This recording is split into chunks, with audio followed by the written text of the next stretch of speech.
Hello and welcome to the Nash Tackle Off the Hook podcast. Just to make you aware, this podcast may contain some explicit/offensive language, and if that's not your thing, you don't have to listen, but I have given you a warning.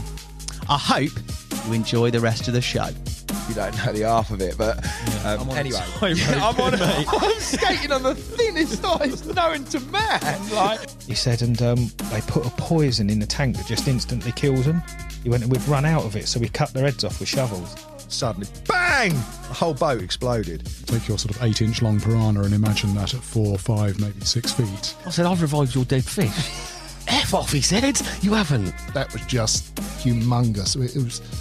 I couldn't believe what I was looking at. I'm just battling this fish out in the pond. I know it's a black man. I'm saying I'll never be a naughty boy again. If you catch fish and you return them to the water, then you are my brother.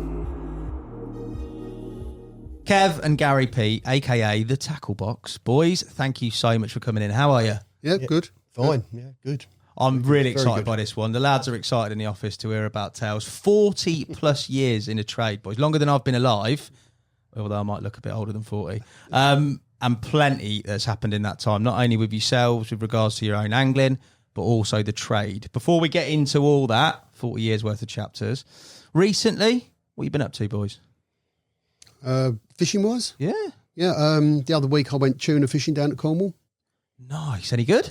We ended up, 3 of us went, and we ended up with 8 on the first day and 3 on the second day. The sun come out on the second day, and I'm sure the tuna get close to the old lure and Give it a miss. Yeah, they're not having that. Yeah. What's the biggest you had? The big John had the biggest one, which was 480 £. Oh. I had one that was because they measure them and they got a little chart that it should be about. Mine was 80 inches, reckoned to be 450. Wow, mate. What did that go like? How long were you playing it for?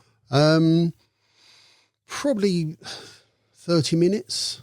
One of them went over an hour.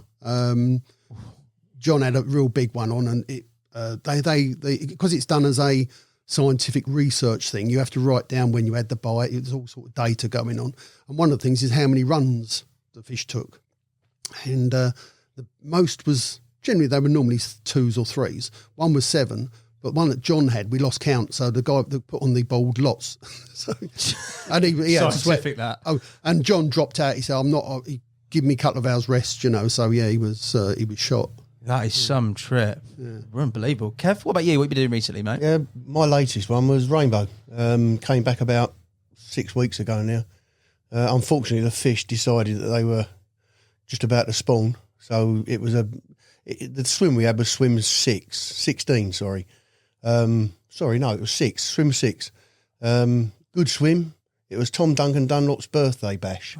So he got given the lake for the week by Pascal. Nice. His 50th birthday. He spent most of the week touring around the lake, making sure everyone else was sorted out. And mainly, what shall I say? Merry. Nice. Very happy. But no, I ended up with a 53 and a 35. And funny enough, the 35 gave me more satisfaction because it was a spot that I found myself. My partner, Chris, he had 250s and 230s. So, yeah, it was good. It was a good trip. It always is at Rainbow. Yeah. Fantastic place. If you've never been there, you listen to what goes on down there and you think it's crazy. And it is crazy. I mean, that last trip was the craziest I've had down there. Going around poles and into snags, and it's just a nightmare for an angler who is not expecting that. You just look at if you walked into the swim, you'd look everywhere and you go, well, I can't go near there. That's a snag. Can't go near that. That's a snag. That's where they fish. They're right near the snags, and you're using real heavy tackle, 10-ounce leads, 5-ounce back leads. Yeah, nuts, absolutely nuts. Everyone that's been there loves it, mate. Yeah. Ollie's been out. He went out with Crowie a while back. He said the same thing. He's got the rainbow buzz, and he'll keep going as many trips as he possibly can. It's it's completely different, isn't it? Yeah, I don't think there's another place like it. There's places where you go out in boats and you drop the bait with a boat and do the same thing as you do at Rainbow, but none of this going around corners and fishing behind islands, and it's just crazy. Carp fishing on steroids, mate. Yeah. For you boys, we're going to start by talking about your angling. Now, obviously, the shop is massively synonymous. It's got a cult following, but also a widespread following nowadays. There's the internet, mail order. There's been loads of changes that you've been through and loads of innovations and products you've been involved in. But before we go down that route, I don't think many people, maybe with you, Gal, but not many people will know in detail much about your own angling journey within that time. Talk to me a little bit around when the sort of carp fishing, if you like, or a guise of carp fishing, specimen hunting, whatever you want to call it, when that came in, and from that point, sort of significant chapters within your own angling. Well, I think the specialist side of fishing was with chub, but I know you're talking about carp. But that's one point. I was catching tiddlers, etc. But to catch the chub, I had to change everything I was doing to catch them. So that became the specialist side. But up till 24, we got the shop, and then I'd had a few carp by accident tench fishing, and we were opening the shop, and we had these strange people that only fish for carp come in the shop. You know, very. We thought it was strange first of all, but eventually they were just nicer people to deal with than like the match anglers. In what sense? I think the match anglers, they got a match on the Wednesday or got a match on the Sunday. So they had to go fishing. A carp angler or even a specialist angler doesn't have to go fishing. He goes because he wants to go. Do you know? And it's a different mindset. Yeah. And I felt a lot of the match anglers were a little bit stressy, whereas the specialist and the carp angler was all chilled. Right. So it's a different outlook on life, basically. Yeah. But I'm right in saying that you both started very much not anti-carp fishing, but trying to catch chub, tench, not carp specifically. No. We had a little dabble with it. I did it on the big lake. But you were involved with, as time went on, more and more, it got intense with the carp fishing. So I dropped off of the more popular lake as the big lake. I moved on to the tree lake and the tip lake, which wasn't at the time fished so much for carp. Right. So I was focused on the tench. For you, similar journey? Well, not really, because I mean, if you go back as far as Gary just went, when we were fishing for tench were the species for us, and we used to avoid the carp angler because they were so back. I mean, we're talking back 70s. Yeah, they were so they came across rude. You know, if you got near one and asked them questions, it was abrupt, or you got ignored. So we tried to avoid the carp angler if we could, and it wasn't until we started the shop that, as Gary said, these carp anglers came in. I mean, we'd set up as a hook, a maggot, float, pleasure angling shop, and we got these guys coming in and asking for wave lock brollies and the like, you know, because, I mean, obviously there was no tackle about like there is now. So they were just adapting the stuff that was available. But as far as my carp fishing goes, it wasn't until the shop got going that I applied my hand at carp fishing. My first carp was a 12-pound carp from Halton Kirby.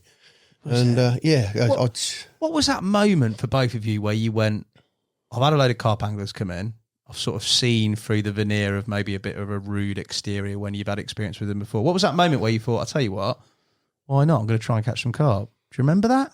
No, because I think in the early days, me and Kevin, the money was very, very tight. So I think for 3 years at the shop, we hardly fished at all. We were just focusing on getting the shop running.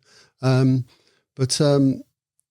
think, no, I can't remember actually saying, because I'd already fished for carp a little bit I might put a rod out for the tench, that one's out for the carp. Right. You know, with me 9-foot Darwa rod and 4-pound Maxima line. Proper stuff. I did catch a 29-pounder on that, so yeah. A 29-pounder? Yeah. What year? Yeah. Oh, hang on a second. Before the shop. I was fishing with Kevin. Yeah, we were fishing the tree lake for tench, and what occasionally happened was we'd have a time that we wanted to go home, and about an hour before we wanted to go home, we said, let's have a go on the tip lake. And there was 2 swims in Pile and Corner on the tip lake. Yeah. And Gary took the one which is just behind what the swim called the Pallets, which was quite popular for the carp anglers. and I took the one that was nearest the tree lake, and then they're twin swims in this little bay. And by the time I'd set up, he'd cast out to a little tree growing out of the bay. And I heard him say, "God, this is a tench, it's a bloody big one." And it was a 29-pound carp. Of course, we didn't have the tackle to handle that. No. We had tench nets and things. I mean, it squeezed into that net, didn't it? Yeah. And a guy on the big lake behind us heard the commotion, and he came across and looked at what he'd caught, and he looked in the net, and he said, well, we had nothing to weigh it in. So this guy said, "Oh, Mickey Sly's down the bank. He's got a laundry bag." So he went down there, and Mick came up. I mean, we know Mick really well now. He came up, looked at the fish, obviously recognised it as one of the A team. Yeah. And his words were, "Fucking tench anglers," threw the bag at us and said, "Bring it back when you're finished." And that was it. And I've got a photograph, probably in the albums here, of Gary holding it with the blue bag behind him. That's incredible, mate. What? 29-pounder on literally on a tench skin. I wonder he was a bit miffed at you, mate. But you say tench gear, but 4-pound Maxima, you wouldn't. You wouldn't use that for tench fishing, would you? No, I mean that's well, tackle and everything has come on an awful long way. We're going to talk about methods and tackle and stuff that's coincided with your time at the shop. But yeah, that's an incredible chapter early doors. When you really, if you like, by design, sort of went carp fishing out and out in terms of it came in, say 3 years at the shop, you said we're very busy. You obviously are at a part of the country, if you like, geographically, which is synonymous with the epicenter of the carp scene. You talked about Darenth Lake. Down in Kent, it was very much Kent, Essex, around that area at various times were the epicenter of sort of carp fishing. A lot of incredible anglers came from there, and we'll talk about those names that visited the shop. For you guys, did you know any different? Did you know you were that lucky to sort of be there that time around that in terms of the carp scene or not? No, I don't think so. No. We just had people in front of us wanting tackle that wasn't available, or we had to convert, alter for the use for carp fishing, and we got involved with doing that for them. My dad, our dad is, I think it's the same dad. I think you're more like the milkman you are. He was a carpenter, and he showed us how to do and make things. So we're pretty good with our hands, so we could turn our hands to doing things for carp anglers. So it's that's really where we got involved with it, and the development, or if you like, of products. It wasn't development as far as we're concerned. It was we needed to do this. Idea, yeah. Right, this is how we're going to make it do that. So. But it's very much a time of that, wasn't it? Where there wasn't, as you say, readily available kit. So it was up to people to sort of engineer items that fitted whatever need there was, wasn't there? Yeah. There was engineers out there as well making stuff for them, So, yeah. Carp fishing wise, significant chapters in those early days for you? Was it all around Darenth? Well, I mean, going back to what you just said about our own fishing at Darenth, I find it, as we got into the carp scene and we learnt about the development of the hair rig, development of the bait, and it was all being done on Darenth Big Lake, which was right behind where we were fishing. So two guys that eventually got into the tackle game and became synonymous with carp didn't even know this was going on while we're fishing. I mean, we fished from the mid-70s. So the hair rig was still a secret, being played with by Kevin Maddocks and Len Middleton on the Big Lake. And I just smiled to myself. We had no idea that was going on. We were always playing with baits as well. I mean, I can remember us putting polystyrene inside a paste. I mean, all the things that anglers did, we were all thinking the same way. And quite early on in our shop career, when things started becoming commercialised, there were anglers coming and go, "I thought of that first, and then he's made money out of it." And we were all thinking along the same lines, and it only was the few entrepreneurs that actually thought, there's a market for this, and things started to come out and be developed for carp fishing. What were your sort of journeys, before we go into the carp chapters, what were your journeys? So work-wise, before the tackle shop, obviously there was some angling involved. We talked about specimen hunting, tench fishing, and a significant chapter early doors on the river, which we'll talk about when we talk about the formation of the shop. But you weren't always involved in the tackle game, obviously. What were you doing before that? before school, I was what was it, a greengrocer's helper on a mobile greengrocer's van. I'd a good business in cleaning the cars up and down the street. What else did I do? I think I'd done Bob the Baker as well, didn't I? I was doing done the baker round as well. Notorious Bob. But yeah, my fault out at school was the sciences and stuff. So I ended up being a laboratory technician for Burroughs and Wellcome for about 2 years. I got disillusioned by what was going on there. So I advanced my career to being selling cars. So I sold cars for 5 years, and during the last 2 years of it, I was involved with setting the shop up. But it wasn't setting the shop up as to run a business like as it's gone. It was to set a business up in possibly a view to get it up and running, put someone in there, and I'll carry on selling cars, Kevin will carry on the band and repairing vehicles. So it wasn't, that vision wasn't there, that how it panned out, yeah. Interesting. Sales has been a key factor in a lot of that, isn't it? A gift of the gab and sort of people communication. Yeah, definitely. Kev, what was yours was different, wasn't it? Yeah, well, yeah, it was.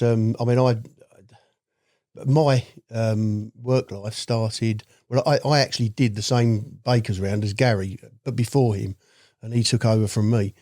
But my first proper job was a mechanic, apprentice mechanic in the 70s. So that would have been 72, 73-ish.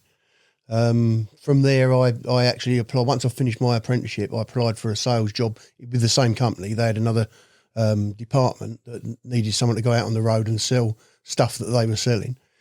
And I did that. I got that job. And then went on to the building trade, selling scaffolding. I became a system scaffold demonstrator. And then I went into plant hire, and that was a really well paid job. Yeah. I hated every minute of it. I didn't get on with the boss, so I left. I just left on a spur of the moment. Just phoned him up one morning, said I'm not coming in again. Had to get the car and everything back to him. So and that was from Dartford to Crawley, and I just went back to my trade, which was mobile mechanics. And then I got a call from Bruv, because he'd seen that there was a shop unit in Sutton, which is where we'd always said we would put a shop. So this was a bit of a plan. You always said you were going to put a shop. Yeah, it was tongue in cheek. I don't think it was. We always just say, wouldn't it be good to have, if there was a tackle shop in Sutton at home, more so people could just pop up there and get their maggots, floats, and that's all it was ever going to be. It was a maggot float nook shop. I mean, to us, it was logical. There was all these lakes on the Darren Valley. We'll plonk ourselves right in the middle of them. And there were things that we didn't know. We didn't know people were coming from North London to fish the valley. Yeah. And it was more than just locals that were fishing it, you know. That's a crazy story. And also, you had a distinct interest. You're a drummer, were you? Oh, yeah. I learnt to play the drums at 15. That was crazy. I mean, it was two other friends. We were on a bus on the way home from Dartford into Hawley, which is where we all lived. And I don't know if it was me or it was probably Paul, one of the other guys. Let's start a band, just on a whim. And he could play he had a talent. I mean, he wasn't a trained musician, but he had a talent. He could listen to a tune and knock it out on a keyboard. Wow. My mate was learning the guitar, my best mate, Nick. And I thought, what can I play? I don't fancy this complicated guitar like or piano. I'll play the drums, it's easy. Like crazy it is. I was going to say, mate, any musical instrument, I'm useless. Yeah. Well, the thing is, I don't class myself as a musician, although I played in bands for 20 years. It's I find it very difficult to pick up a guitar and play it, but I can play the drums quite solidly. But I learned that, and it was once you learn the coordination with your four limbs, it everything else follows. I'm self-taught, so technically I'm probably a little bit inept, but definitely a solid drummer. Fair play, mate. You'll have to bang out a tune later, mate. I'll have to say. But Kevin, was it your band? done with the Nashy, with one of the Nashy shows? Oh yeah, we Trade shows. many years later, Kev obviously got friendly with Kev, and he was having a Christmas bash at the Allsit Hall. And I wasn't actually in a band, but I could put one together, and it wasn't long after we'd packed up, so we were still fresh. And I think I've got a feeling that Chris Haswell stood in as our lead singer, and we had about 3 or 4 rehearsals because the main body of the band was guys that I'd played with for a little while. Yeah. And we needed a lead singer, so Chris stood in, and we did a couple of sets, and it was quite good. Yeah, at Allsit Hall. Classic Nashy as well, mate. That sounds good. I don't think he paid us. You should get him now, mate. Put the invoice in with this as well. Put a few more zeros on it. We'll go back to your fishing chapters. Darenth, talk to me about your carp fishing experiences on there, because that's obviously very early days. You talked about pre-hair rig stuff. What was fishing like that when you think back at it? What was it like? Blimey. I fished Darenth for the tench first of all in 76, I think it was. That's about mid-70s we joined. 76. Accidentally caught a few carp. I think I was about 17, 18 years when I actually had to go on the big lake, and I caught a few carp there. I weren't using the hair rig or anything like that. I was floating crust and things like that. So I wasn't in the loop of the mainstay people. So, and we weren't until we got into the shop. So it was like, when we opened the shop, and one of the reps, Dave Roberts, he come to the shop, etc. Oh, the nearest one's Dartford Angling. I was, oh yeah. Well, then we got a phone call. There's another tackle shop in Sutton Home. No, there isn't. Yeah. I mean, it's my stomping ground. There's no, and it turned out to be Bob Morris. He lived in the road opposite the shop, around the corner. He was selling from a garage, and he was building rods, etc. Yeah, and that was Bob was around the corner there. That's mad, isn't it? Yes. And he eventually, a few years later, he bought a shop on the other side of the valley. We had 2 shops in the valley. Yeah. Just clear a point up there. It wasn't Dave. That was Paul Thomas. Oh, was it? Pete Thomas's son. Pete Thomas of the Richard Walker's angling friend. Well, his son was a rep for a company called Taylor and Johnson. Right. And he called into the shop and said, "Is Bob around?" Because who's Bob? Yeah. Who's Bob?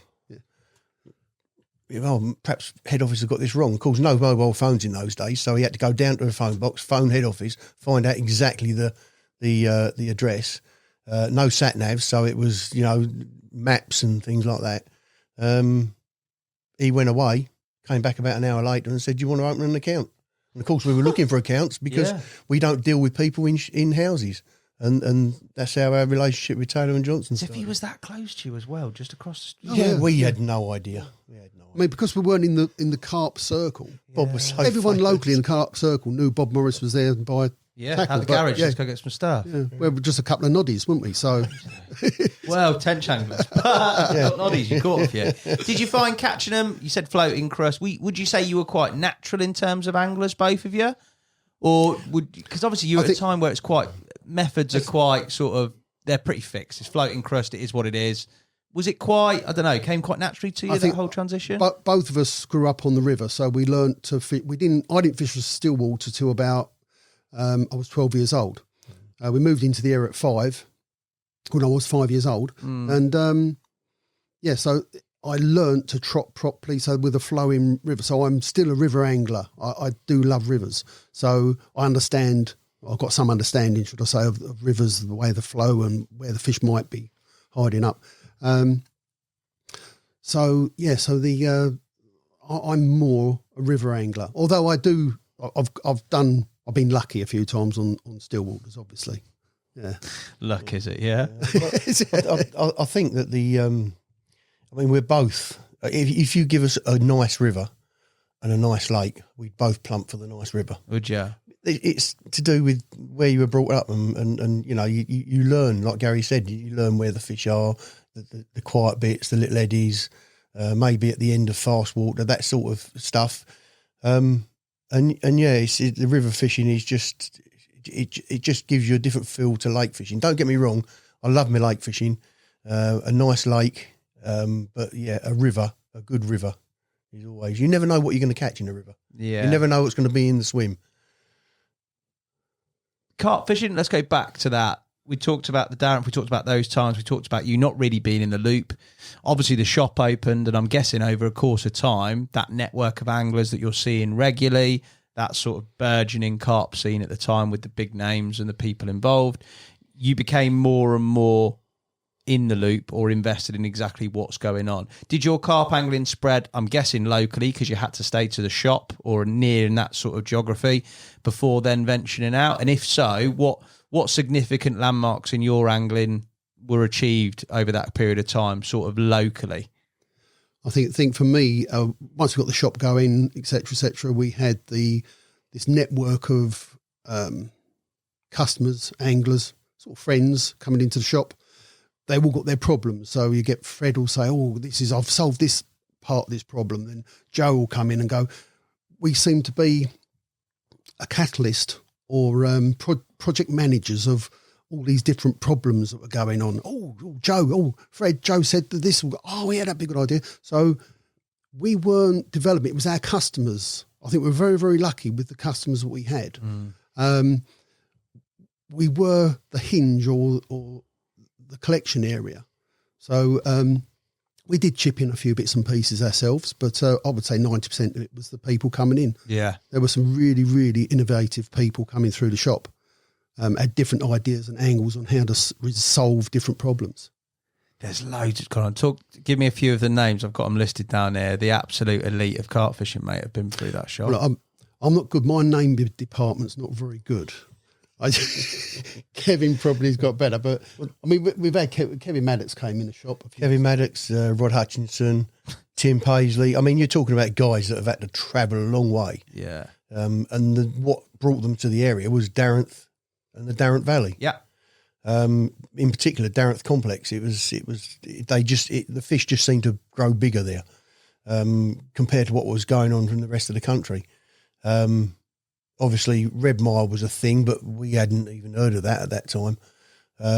What about Stevie Briggs? Stevie Briggs, I've written him down, yeah. Steve Briggs. Yeah. Steve as a kid. He was a kid. He used to come in on his, I thought it was a Putch Maxi. I asked him at our birthday, I said what motorbike it was. He did tell me, but I've forgotten. Name department, not good. We'll let you on. And he used to turn up, buy a bag of honey yucatans, wasn't it? It would have been Richworth. I think it's honey yucatans. Go down the tip, and he'd catch 2 or 3 30s. Near enough with that, no problem whatsoever on a weekend. Other people, locals, would go down there during the week, blank. Yeah. Steve would turn up again, come in and buy a bag of honey yucatans, go down there, have a 30 or 2. It was mad. No one could get behind how he was doing it. Yeah. So he'd become a little bit of a legend over there. He's a big bit of a legend now. The old yeah, Steve boy. He's done all right. The Rod Hutchinsons, the Kevin Maddocks, your experiences with those guys, were they larger than life characters as they've been painted out to be, sort of maybe looking back historically from sort of maybe my generation? Well, obviously those names are the most prominent. But when you look back at who fished Darenth, I mean, Len Middleton, I'm sure he must have made his way into the shop, but he was so local to that venue. And a tackle shop in those days would have attracted attention of all the anglers. So there are people that didn't put them up there, put themselves up there, like Kevin, Rod. They were all in the papers. They're all, and I think Len was a bit more private. I didn't know him, and I'm not even sure that I recognised him coming into the shop. But I'm sure people like that, maybe Pete Springate may have come in. We don't know. But we recognise the guys that were in the media, or the media of the day, which was the magazines and the papers, the weeklies. Yeah, a lot of the people you're talking about, they weren't names at the time. No, exactly. Yeah. So they were making their name at the time, weren't they? On that lake, catching those carp, which at the time were the biggest, weren't they? Realistically, size-wise, and then the innovative methods. You guys, hair rig, talk to me about that transformation. What was that like in your angling? You're having a laugh. I can't fish like that. Can you not? When I was shown that, I looked at it and I thought, what's the date? What's this all about? Yeah, it's April the 1st. I mean, it was revolutionary. But when you look back, it just made sense. I mean, the guys had done their homework on it. The way the fish, they'd actually watched the way the fish feed. They didn't go up and chew it, maybe like an eel or a pike. They sucked and they blew. And I think you find pike suck the dead baits up. They don't chew it. Well, yeah, I have actually seen that when they do when they tell we're arguing again. No, it won't be an argument. It'll just me explaining to Kevin why he's wrong and I'm right. Again. He's told that. That's why. Yeah. Boring. But what was your question? The hair rig. The hair rig, right? Yeah. How about Kevin Maddocks and Len Charles? It's a bit of a story. That I mean, Kevin, because he came into the shop, he obviously knew us too, and I was fishing the Tip Lake in the Gate Swim, and just down from me. I can't remember what the name. I think it was called the Rails between us and Jackson's. Excuse me. I'd gone down on the Tuesday evening, set up, done my fishing. I'd lost the fish in the night. When I woke up in the morning, I noticed that the guy had set up in Jackson's, which was a couple of swims down, and on closer inspection, found out it was Kevin. So he's seen me and he's going to come down for a cup of tea. So I've gone down for a cup of tea. Obviously, I'm fishing next door to the name of the era. So I'm a little bit nervous. But we sat there, he was talking to us. I was getting more and more at ease, and I just thought, I'll ask him. So I said, what were the days like when you were playing with a hair rig, Kev? And he said, I thought he was going to tell me to do one, because that was my impression of carp anglers. Still, if they had an edge and they had secrets, they didn't want to pass it on. And I'm quite surprised to see a smile come on his face. And he said, well, actually, it was crazy. He said one of the worst things of the day was when a carp angler, or when someone caught a fish, when the alarm went off, because there was no mutes on the alarms. The alarm sounded, so you could hear them all around the lake. The thing of the day was, he's catching a carp. Let's get round there, have a look at it. Everyone went to see a carp. I mean, sometimes these guys were fishing all year for 7 or 6 carp, you know. Well, Maddocks was knocking them out 6 a session, you know, and Len Middleton. And of course, the other anglers were, what are they doing? Is it bait? Is it rigs? Is it location? What are they doing? Because they're catching so much more than us. And Kev said, the swim he used to like to fish in was on the riverbank of the big lake. And on the riverbank, in those days, there was a hedge ran all the way down the river. So to get the cast he wanted, he had to drop his bait over the back of this hedge to cast. And he said there was always someone on the other bank, at the back of the bivvy with the binoculars, watching what we're doing, trying to find out what we were doing to catch all these fish. He said, and one day, I've got all my rig ready, got it all sorted out, bait on, dropped the lead behind the hedge to get the cast. He said, and I heard a noise. He says, I brought it all back, put it in my hand again, looked down, and a bird, some bird, either a coot or a moorhen, ran out from underneath the hedge. Because obviously they were in the river as well, so it come through the hedge. He thought it was that.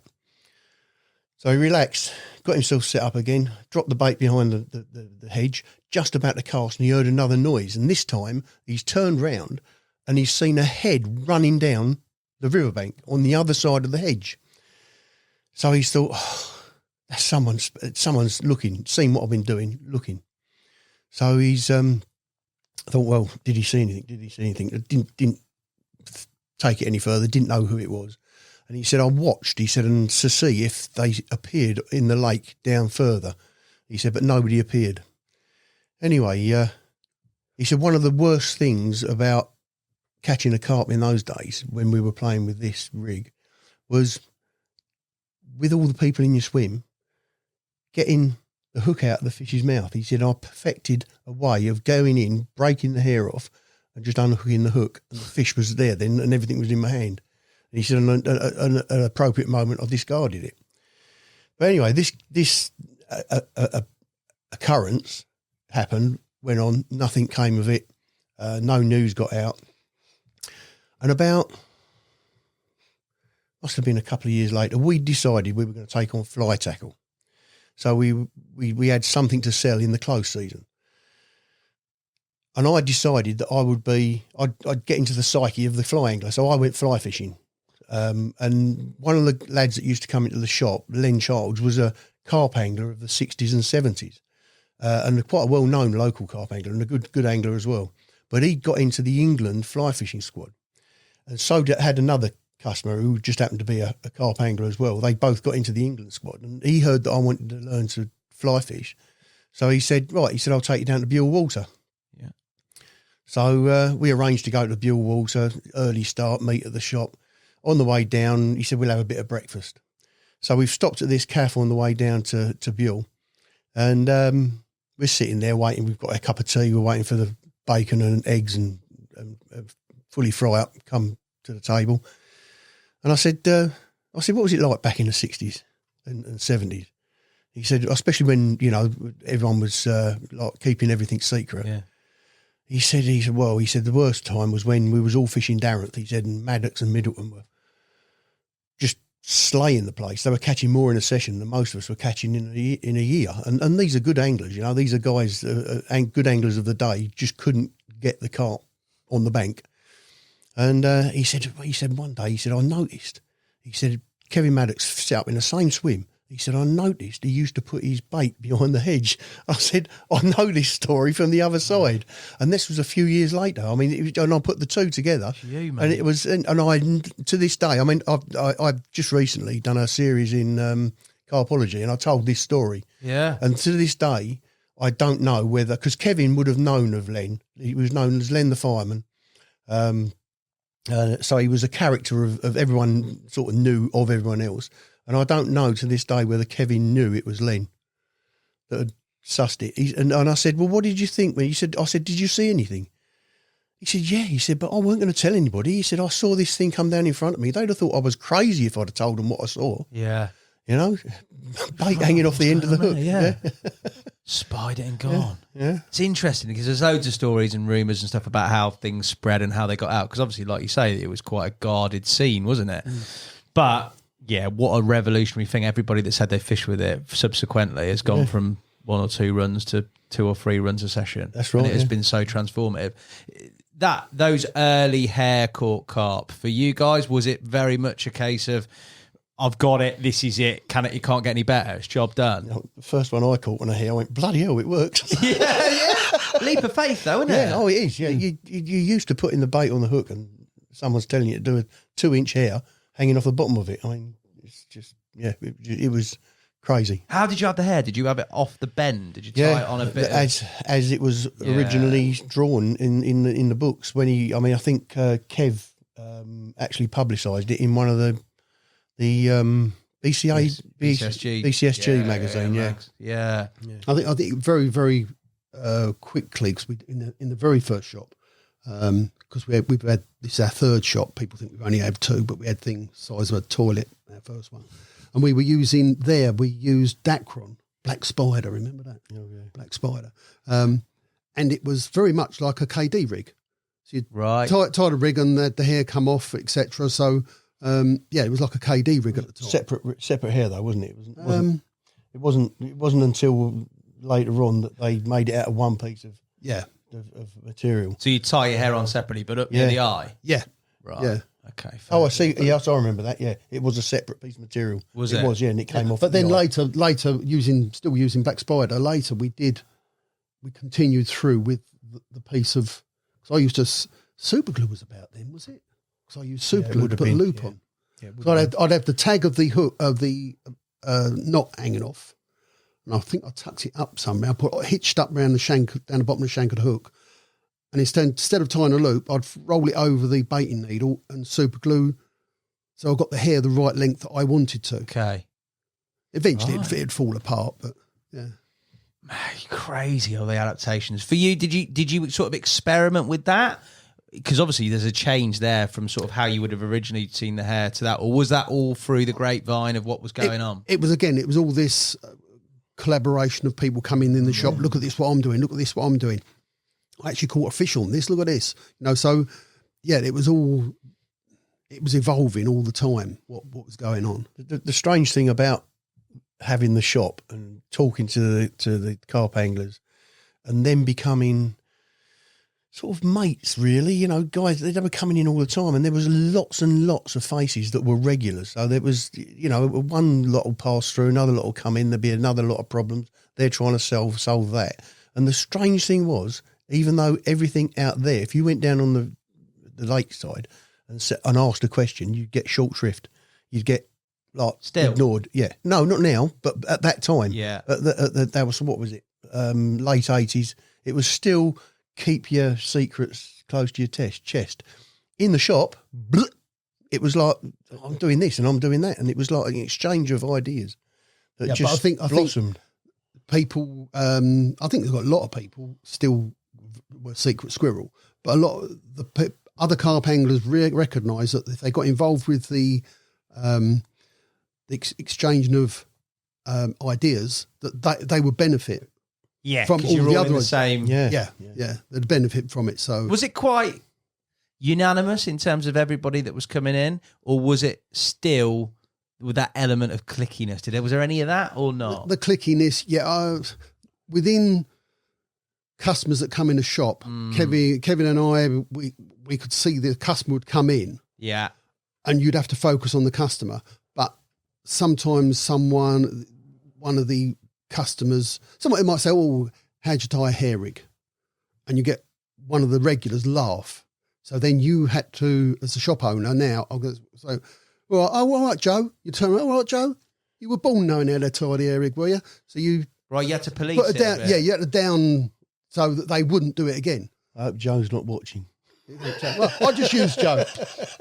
Well, it weren't Joe, but yeah. Is what I was thinking of that was talking about secret squirrel stuff occasionally, and in fact was the two Streeter brothers, Melvin and Joe. They're a bit like me and Kevin. We're chalk and cheese. So is Melvin and Joe, but they're wonderful fellas. And Joe would come up to me and go, "Gal, I owe you £7.50. What for? I've got it in my pocket. He's got some flavour. I've got it in my pocket, but because he had to keep it secret because." Yeah, that's how it was. That's how it was in the day. What a wicked time to be about, though, mate. That would be amazing. But then you'd have Melvin, his younger brother. He'd be down at Darenth, right? Stunning. The pair of them are stunning anglers. And Melvin will catch a carp, and he'll go. He would sing the Hawaii 5-0 tune, yeah. and right, okay, Hawaii 5-0 because he's caught it on honey yucca. Right. So don't know why he does that, but anyway. But he said, I said, why are you telling everyone what you called it on? He said, all these silly buggers will bait up for me during the week and I can come here and... Come here and club them. Happy days. Captures on Darenth with the hair rig for you. What, did you catch your first 30 out of there? Do you remember? It's a long way back. Apologies. Yeah, lumpy, I'd lumpy. Well...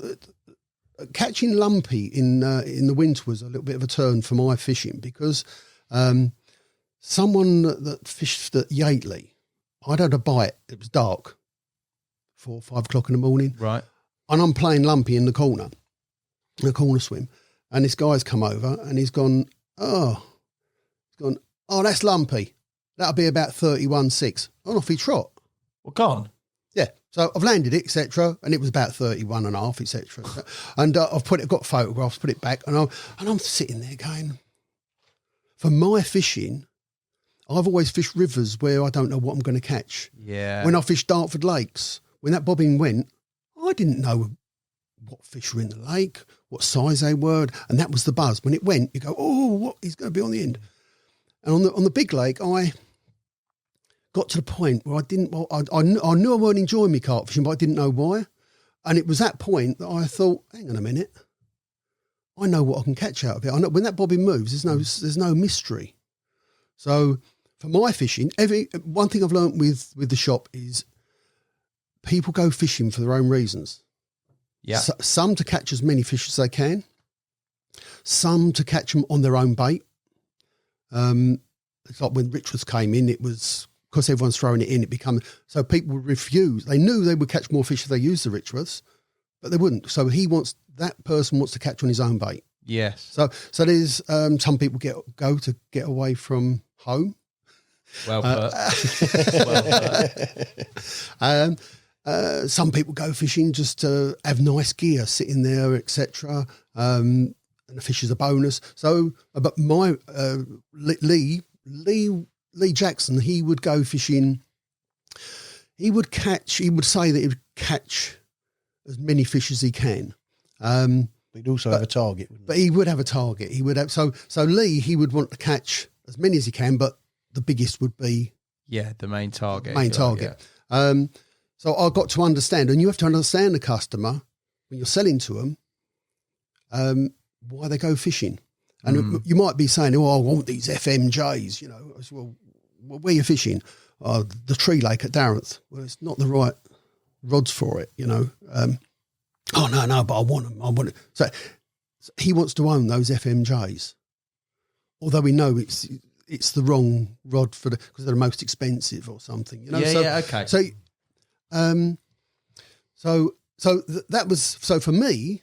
I suddenly realised for what gives me I love all fishing, but the big buzz is the unknown. So that's when I started to look elsewhere on other lakes. If they said to me, "Oh, there's no carp in there," you'd fish it. I'd fish it for carp.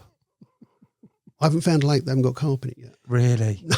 You were in a good spot, weren't you? Well, the first lake I fished was Barden Park. I mean, people that fish Barden Park, Tunbridge now will laugh at what I'm saying.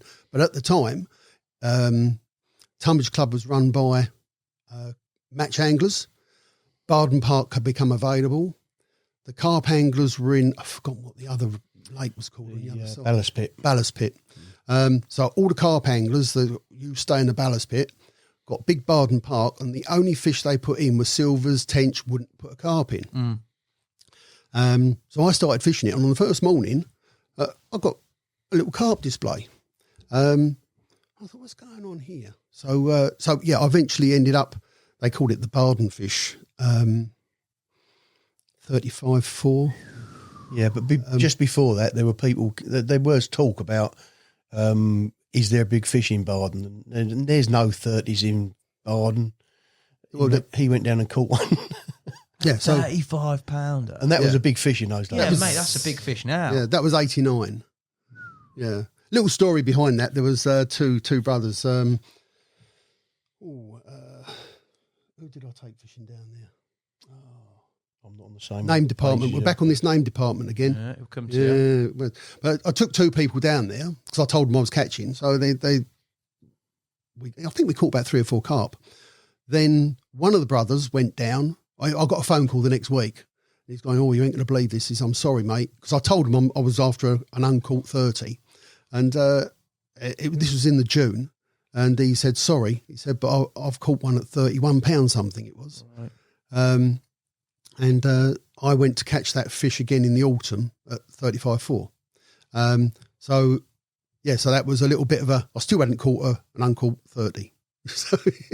Rarely caught 30, should we call it? 31 and 35, that's incredible. Oh, yeah, the well-known anglers, one of them is Chris and Clive Logsdon, it was. Oh, yes, Logsdon brothers, yeah. Definitely well-known anglers. Yeah. Mate, that's a mega fish. And that's late 80s, did you say? That was 89. 89. Yeah, because in 1990, I fished Haysden Country Park that the A20 goes over. Yeah. Another lake that was chasing unknown again. Oh, they got flooded. It was beyond the flood barriers. It flooded, went down with the river, so people didn't fish it anyway. And that wasn't known for carp.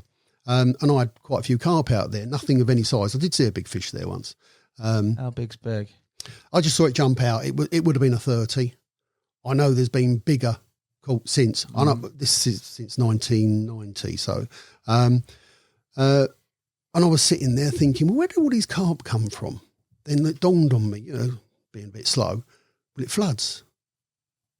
Well, if they started in the river, they're going to be in. If they started in the river, that's where they've come from. Or if they started in the lake, they're in the river.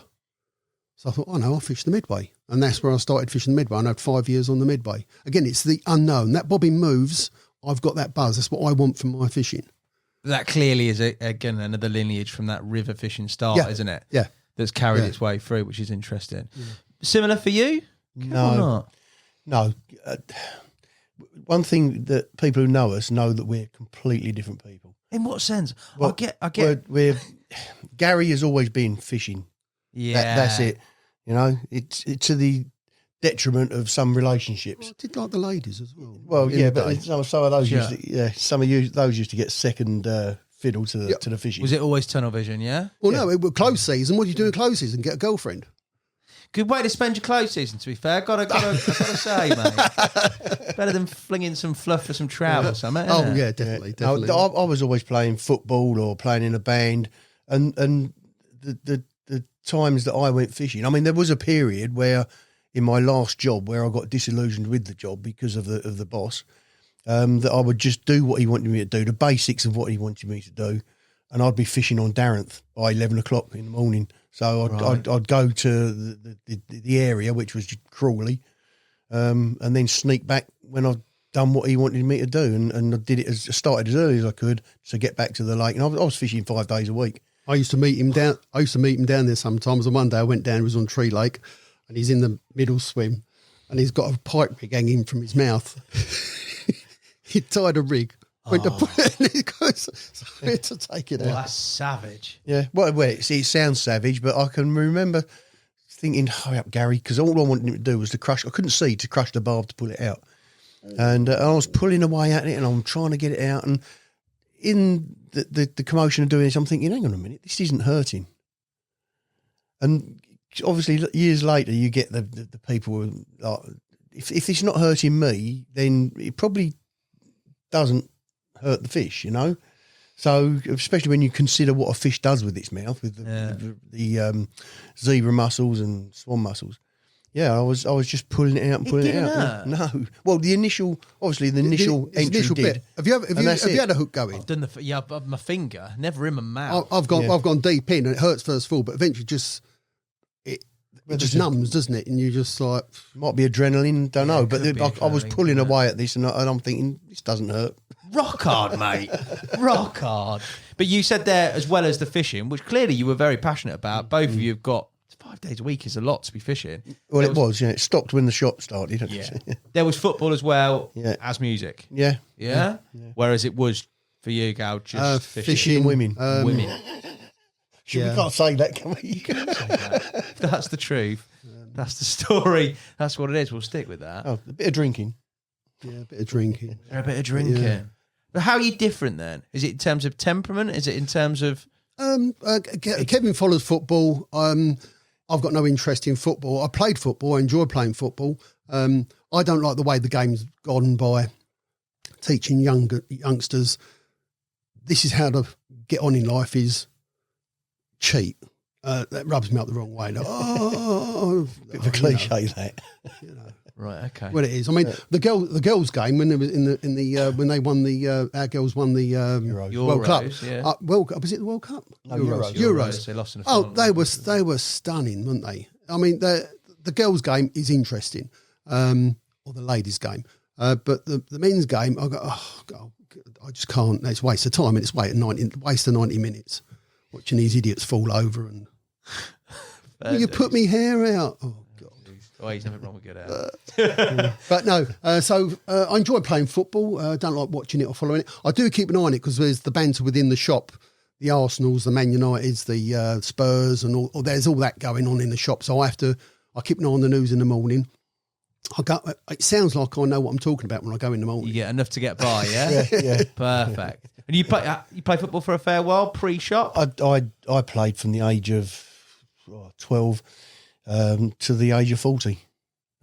Just carried on going. And I can remember Sunday mornings coming towards like mid-30s, because there was a couple of times when pressure from family, and I wasn't married until I was 32, I think, 32. But pressure from mum and dad, just about time you gave up and started thinking about settling down and things like that. And it sort of went in, but I just didn't know what I was going to do on a Sunday if I wasn't playing football. Okay. And of course, before that, even Saturday afternoons, because my weekends were get up at about 10 o'clock, watch a few programs on the telly, which were sport related, or the Monkees were the Monkees pop band had a program on Saturday mornings then. So I used to watch that, watch another program, then a little bit of the sport, then Saturday afternoon play football. And in the evening, off to a gig. Played a gig up Sunday, and sometimes I wouldn't be back until like 2 o'clock in the morning, and then up early to play Sunday morning football, and then there was Tuesday and Wednesday training as well. So it was it was quite hectic. But football, I just didn't know what I was going to replace it with, and obviously you replace it with other things, and of course your body tells you can't do it anymore. So Where'd you play? What position? I've played everywhere. Have you? Yeah, I mean, I got to a good level. It's going to sound daft, but as a 10, 11-year-old, I played for the district side in goal, which was the Dartford and district side. Then at that point, the old man was thinking that I was going to push on and maybe play Southern League football, something like that. But then Let's Start a Band came up.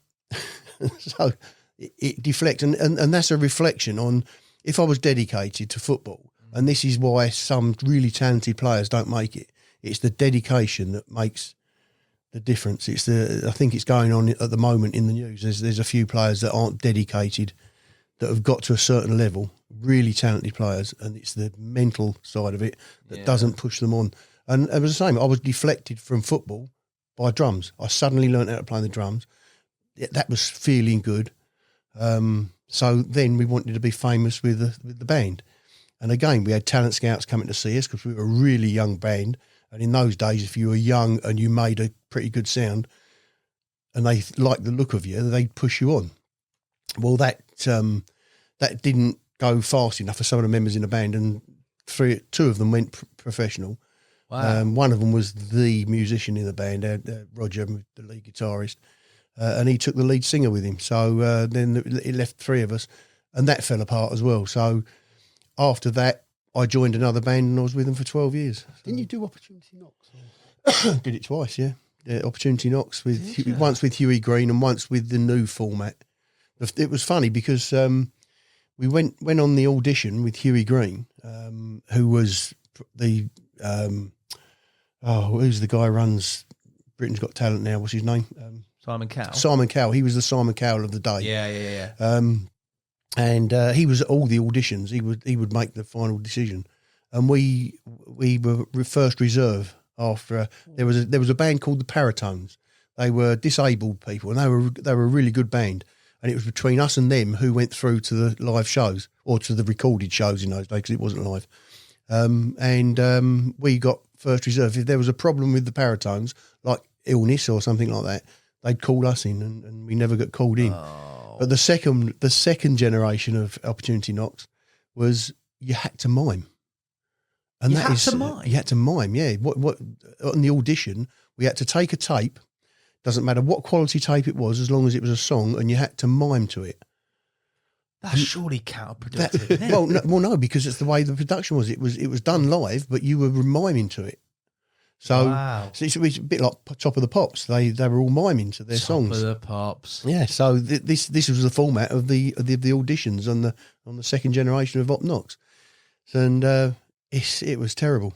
And you know the worst thing in the world, as I say, Roger was he still is a very, very good musician, and we did one of his own songs that he'd recorded in a recording studio. Okay. With other musicians, and of course I had to learn the drum beat, and the drums were a little bit more complicated than my ability at the time, and of course I wasn't following exactly. At the end of it, the producer who was watching said, "How many parts are not what I'm seeing?" Basically, there was 5 of us, and he could hear parts. He could hear strings. He could hear another guitar part that wasn't in front of him, and of course you can't pull the eyes. No, of course you know. Those people know what they're doing, you know. And Roger immediately said 3. So there was 3 parts that he'd put on this recording professionally that wasn't being played live or wasn't being mimed to. And he said, "Right, who wrote the song?" And he put his hand up and he said, "Right, you." He said, "We want you to see you back next week for a second audition. The rest of the lads are gone." Oh. How does that feel? Mate, how different Brutal. that could have been, couldn't it? Absolutely brutal. Imagine. Tackle game, forget that, mate. Worldwide celebrity. Well, as it happens, I'm glad that we never made it because in the days when we were playing in the pubs in London, one of the guys that used to come and see us was Jim Davidson. We didn't know he was Jim Davison, but he was always there with the landlord of a pub called Flanagan's Black Bull, at Ladywell end of Lewisham. I think his name was Jerry, the landlord, and he always insisted that the band had a drink after time. And whenever we ended up playing there 2 or 3 times a month because he liked the style of music we were playing. Playing 60s like rock and roll and so on and so forth. And there was always this lad, very skinny, like candy floss he was. His hair was all... And if you see some of his early photographs, you'll know what I mean. But he was always with this other guy who had sort of real slick back hair, sharp features, and was always in a suit. And we were having a drink, as we do, after the gig. And one day this guy said, we knew him as Jim. We just knew him as Jim. And he was always funny. He was always telling jokes. So we used to call him Jim the Comedian. And one day he said, I'm always coming to support you. He said, what about coming to support me? But I'm doing not an audition, but a competition. Whitbread competitions of the day were the thing. And we said, well, where are you doing it? He said, barge pole, Thamesmead. Now, anyone seeing this and knows about the barge pole and Thamesmead was tin hat, bulletproof vests and also, especially back in those days. Yeah. And we said, well, okay, we'll come and see you. Well, what do you do? And he said, I used to be a drummer in a band. He said, but people used to say I was funny as a comedian. I was a better comedian than I was a drummer. So I'm turning my hand to that. And the lead singer and I went to the barge pole, and it's the first time we saw him do that nick. No way. But he got slung off. His amplifier broke down. Oh. And when it came back to life, when he was trying to get it back to life, can everyone hear me? Can everyone hear me? And a guy came from the public bar into the saloon bar. Big fella, cauliflower ears. I mean, he was a man mountain. He shouldn't have been in there because he was wearing a vest, but nobody was going to argue with him. And this guy's going, I can't hear you. So just as quick as a flash, Jimmy said, with ears like that, mate, I'm surprised you can hear anything. And he just stopped dead. And a couple of guys from the back of the room came down, sat on him and said, get him off the stage. We're not going to be able to hold him down for much longer. And that was the end of it. I didn't see the rest of his act. And they cancelled it. They took that heat of that competition elsewhere. Well, he did all right subsequently, didn't he? His career, mate. Yeah, Ridiculous career. Yeah. Was he on Big Break? Did he do Big Break? Yeah, he did, yeah. Old John Virgo. I remember watching that as a kid. He was quality. And what was the other thing he did? Oh, I can't remember. He did loads of comedy. He took over from Bruce. He took over from Bruce Forsyth on the Generation Game. Generation Game. Yes, I remember that, the old conveyor belt of things that came down. He used to pick them out. That was childhood memories for me, definitely. But going back to why that all started was, I think from the Jim that we knew then to all the rubbish he had to put up with the media. And I mean, he's a comedian. Leave him alone. You know, stop hounding him. It's because he was popular. And this country does that, doesn't it? To everybody. Puts you up there, beats you down. It happens in our game as well to certain people.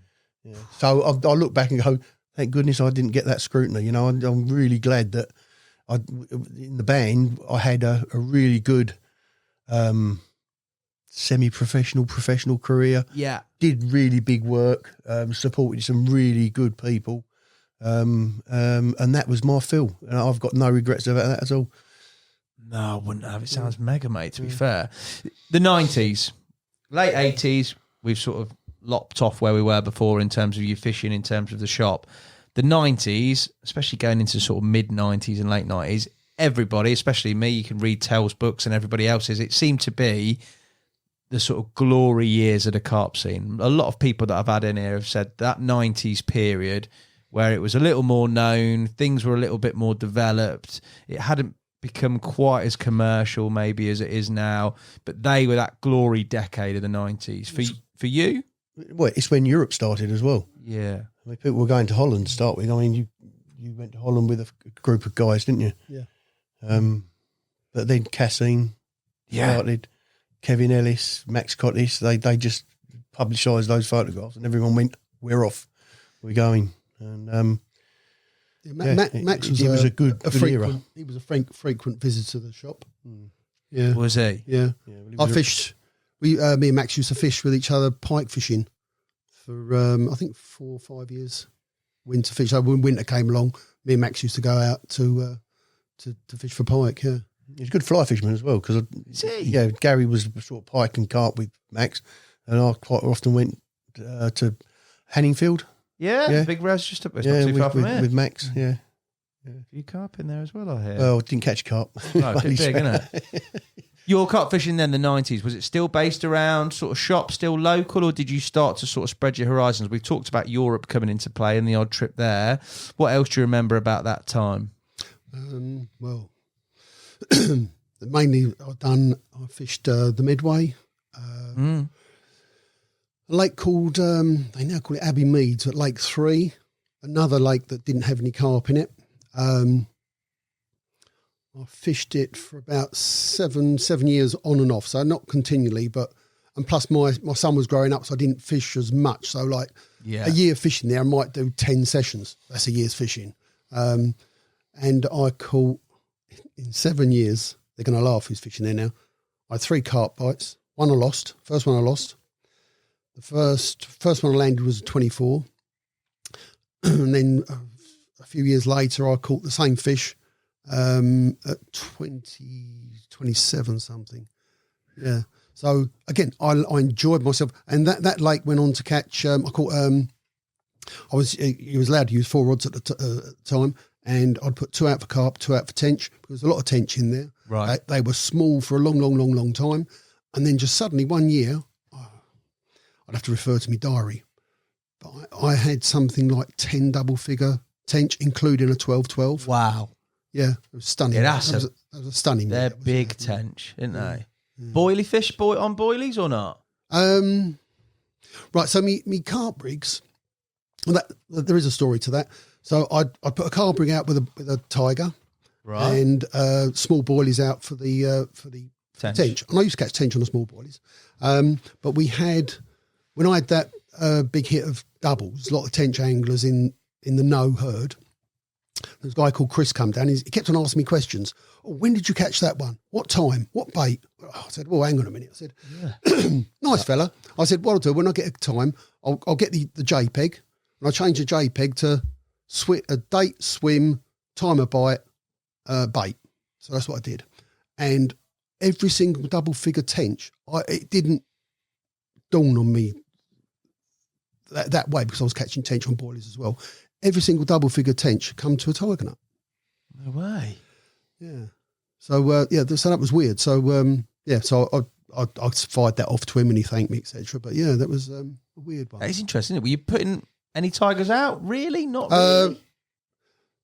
No, I don't know if you want to know this story, but years prior to this, I tried to put salt. Salt was the thing. So I tried. Where did you hear of salt? Where did that come in? That was before the big salt thing happened. Yeah, okay. Because I like cooking, and I know that salt is good for enhancing flavour. Yeah. So I tried to put unswollen tiger nuts with salt solution. I've done it 4% because that's what the seawater is. Whether it makes any difference or not, I don't know. But it was there for days and days and days, and it wouldn't swell up because of the potential of the salt, etc. So I discussed this with a guy called Martin on the Ocean, which is another one of the Larkfield lakes. I said I'll try to put salt in, because then at that point the salt thing was starting to become a thing, and I said I'll try to put salt in tigers. I said I could never do it. I can put it into maize, I can get it, but I couldn't put it into tigers. Anyway, next year, Martin, if you had 5 fish out of the Ocean in a year, you've done well. He had 5 fish in the first month. Wow. And I hadn't caught up with Martin, and I caught up with him, and he said, "Oh, we're having a beer," and he's, I said, "You done well, weren't you?" And he said, "Yeah." He said, he had a little pot of tigers. He said, "Go on, gal, taste them." They were swollen up. So I said, "Yeah, I know, but it's," because I knew what he was saying, because I discussed the salt thing. I said, "No," he said, "Rinse it out." So I rinsed it out, broke it in half. Oh, salt inside. Yeah. I said, "How'd you do that?" He said, "I thought back what you said," and he'd done the same thing as me, the salt solution. He said, "I boil them in the morning, go to work, come home, boil them again in the evening." He said, "I'd do it for a week." He said, eventually they swelled up. So I had to go at it and done the same. I started talking to someone, a chef that was involved in cooking, and I tell him what I was doing. It took me a week to do this. He said, do yourself a favour. Boil the tiger nuts first, then add the salt. I said, why is that? He said, because when it's shriveled up, the walls of the cells are all like small. He said, if you puff it up with normal water, he said that the holes in the cells are larger and the salt will go through. And that done the job. So they start to shrink, but then they come back out again. We sell tiger nuts in the shop, by the way. Yeah, there's still a fair bit in the shop. And online. And another one that, a lot of people aren't like this, but it was my idea, this. Here we go. But I was dealing with Marmite in boilies as well, because I was catching a lot of fish on Marmite in boilies. Can be awkward because the bait sort of wants to flow on its own. It won't keep its shape. If right, because of the makeup of Marmite. You'd roll a bait and it would slowly start to, if you put too much Marmite. Anyway, so I put Marmite in as well as the salt. And so when you broke the tiger nut, it was brown. And for my records in my diary, whatever I caught on it, I called that a tiger mite. So that's what was in my diary for that guy that wanted to know. And it was on the site going back to Martin on the ocean. He said all I'm doing, I'm just chucking a few. He said that little pot there, that will last me like ages. So he's not filling it in? No. It's interesting you caught tench on them as well. Yeah, weird. Yeah, weird. A lot of times I put tigers on to avoid tench as well. It's just crazy. Oh, yeah, precisely, yeah. It could be the salt. Could be the salt. Well, and also I think the lac, so I'd put maize, hemp, etc. out there, but there might be, I chuck a load of particle out and there might be 20 tiger nuts amongst all that bait I've got there. When you chuck lots of tiger nuts out there, maybe the tench then get the ump with picking them up. Yeah. Do you know what I'm saying? Yeah. They maybe weren't picking it up to eat. They were just, what's that? Yeah, almost like. And the freebies I put out would not be as strong. So I pick out all the bigger ones and put them in a flask and try and increase the amount of salt and Marmite that went into the bait. Interesting. Sort of that hybrid time of experimentation as well, isn't it? I suppose new things are coming in. And you being of the same sort of mindset as sort of experiment with stuff, you're in there. We're talking 2007 time, so it's not going back that far. Right, yeah, fair dues. That 90s period for you in terms of angling, is there time for any other interests, or is it? Yeah. It's when I fell in love with France. I took the place. There was a Quis in France. Yes, Bernie and Tob. They were the first. I don't want to call it commercial because it was pretty serious at the time. You know, it was the first carping type holiday that they would take someone down to the lakes that they'd procured and let them fish, and they would supply the food and obviously you'd get on the old bus, wouldn't you? Yeah, but they had a minibus in the back in the day with a trailer. Yeah, I remember it. I think it started with maybe 6 anglers with their stuff in the back of the van. And then it went to 12 with the trailer, and now it's a luxury coach. Through the year, it's been a luxury coach. Yeah. But back in the early days, I mean, I think they started. Tob and Bernie started 92, and it was probably 90. And he was always coming in. At the time, Tob was a rep in the trade. He was working for Solar plus a couple of other agencies, and excuse me, He'd come in and tell us the fun though. I mean, he's a character anyway, and he makes things really listenable. He's a bit of a comedian. He reminds me of Jim Davison because he's a bit of a funny character. Right. But he'd get your juices flowing about what was going on down there and the size of the fish. I mean, the first fish they caught when they first got the lake, the old lake, was a 30, and I think Albert Ronk caught that. So I was listening to all this, and I didn't have any inkling of let's go to France. It just seemed too much bother to me.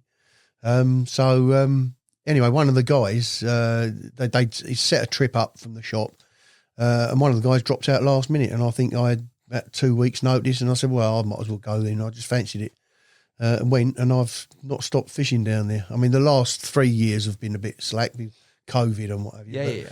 But I'd end up doing work parties down there and helping out with the litter picking. I mean, through the season, you obviously get the careless angler with the litter, and it's not their land, so we go down and tidy it up in case there's a bit of problem with the landowner. That's been going on now. I mean, 92 to now. How many years is that? It's got about 30, lots of years. That's yeah, a fair few. Isn't it? But the fish in there. I mean, my first carp out there was a 28-pound common, and I'd never caught anything so big at the time. That was 93, and I caught another one just a bit smaller than that. But since then, the fish in there. I mean, it's dream stuff for someone who maybe goes fishing and he's catching 12, 15s, maybe the odd 20. You can go down there and quite often catch like 15 fish, and 10 of them will be 40s. It's just crazy. And I mean, unfortunately, the way carp fishing's gone, they want 50s, 60s, 70s, and now you've got Euro Aqua with the real big uns in, and it's lifting everybody's line as to what is a good carp. I mean, you quite hear the youngsters in the shop. It was only a 20, and when you think back to the 80s and 90s, that would have put you on the front page of a magazine. Yeah, a 20-pounder, 100%. So I mean, as far as my attitude towards fishing, and it's going back to what we were saying earlier, everyone gets out of it what they get out of it. Yeah. You can't knock someone if they're down there all the time and they're blanking. They're down there all the time because they like being down there all the time. And don't knock them if they're not catching fish. You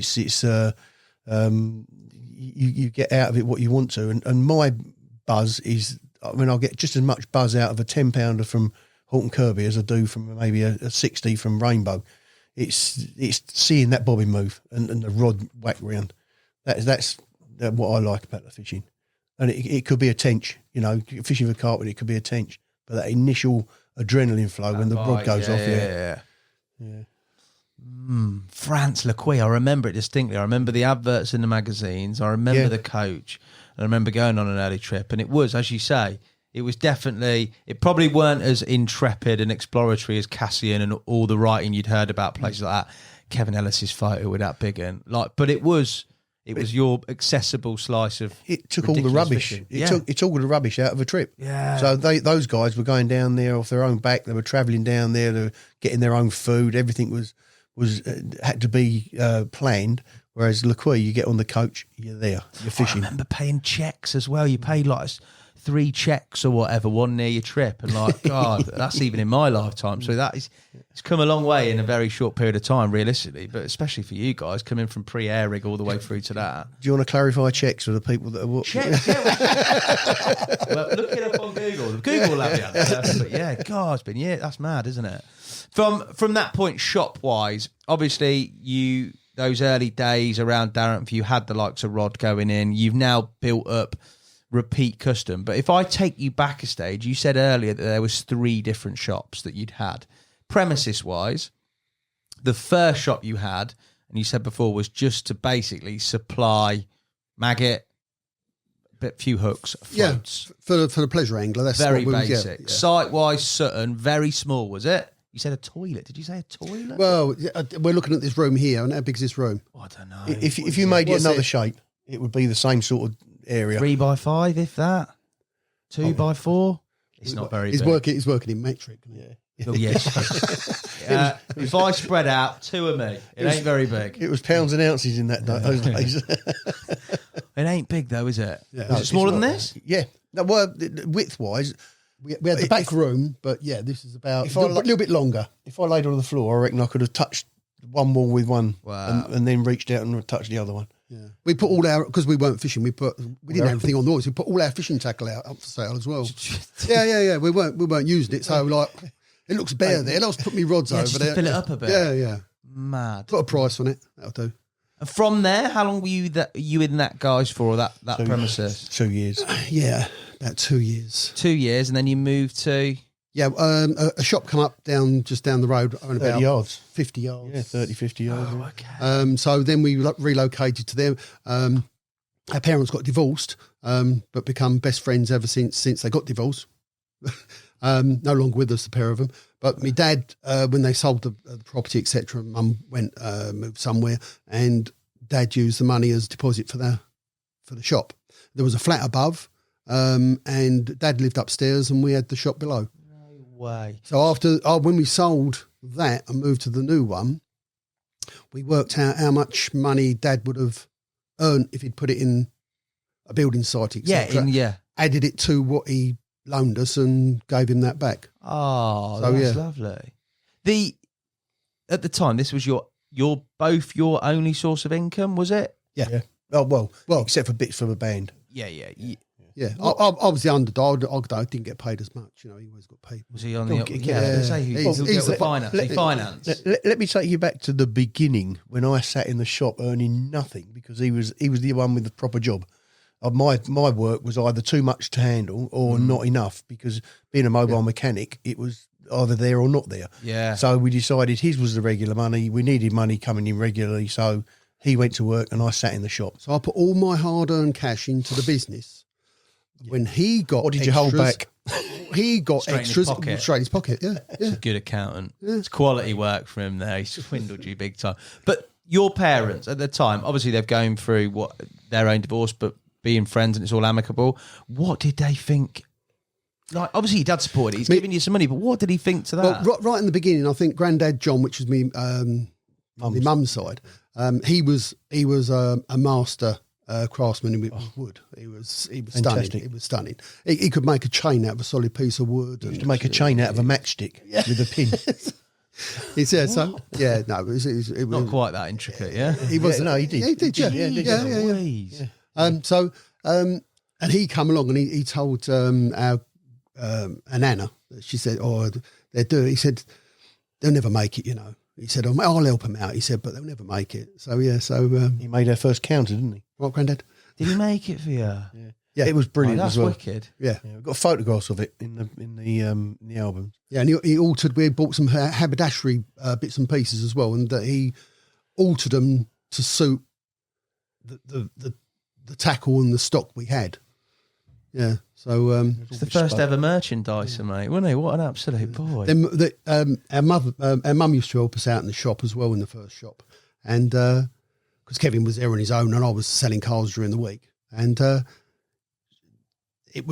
we got regular customers and we started giving them a little bit off, and Mum would turn around to us on a weekend. There'd be a guy in front of her. Now keep in mind how small the place is. Another two guys in the shop. And Mum will turn around and say, "Oh, does he get discount?" No. Yeah, yes, Mum, and the other two behind him now. But so we had a rule. Couldn't afford it. They said, "Look." So we said, "Tell you what we do, Mum." He said, "When we notice you're serving someone that needs a little bit off," I said, "We say to him, oh, Mum, don't forget to tuck him up," because I said the other two behind him won't want to get tucked up. We might want this bit edited out because that still goes on in the shop. Does it? Yeah. Oh, you're giving away your secrets. Yeah, so we do need to. And Bob Morris, when he set up his shop on the other side, instead of calling us a tackle box, he called us the tuck up box. Did he? Yeah, because that was a nightmare when he did that. Did he set up right opposite you? Well, over the other side of the valley. Yeah. Right. We broke ourselves to get that shop, and it was tight for money. So this is shop two? Shop two, okay. yeah. So shop two size-wise, shop one's tiny. Yeah. Shop two, much bigger or not? I'd say it was about 4 times the size. Wow, okay. Yeah, but that was what we called the big shop. But like we said earlier, it's the size of your reception area. Yeah. But the Bob Morris thing was... bless him. He decided that he needed a shop because he was struggling to get accounts. Okay. So he decided to set up in an area of South Darenth, which was just opposite, nearer to Darenth Lakes. And he did it just as we moved into this shop. So and by then we knew who Bob was. We knew he's standing within carp fishing. Typical. One of the most famous carp anglers in the country has just set up a shop. And we've gone all in on this new place. Yeah, but I think with at the time we realised there was customers that we'd helped, etc., become our customers, and there was Bob Morris customers. Like with all shops, there's they generally go, but there obviously there's the floaters. They're floating customers. There'll always be floating customers. They spread them, but so it was a case of you got your customers, we've got our customers. In fact, we supplied stock to him occasionally. Did you? Yeah, backwards and forwards. Yeah, so it was we've always been friendly with Bob. We've never wanted to make enemies within the trade. It's just just crazy. Yeah. Accounts easy to get to come by when you get into this second store and it's a bit bigger. Yeah, right.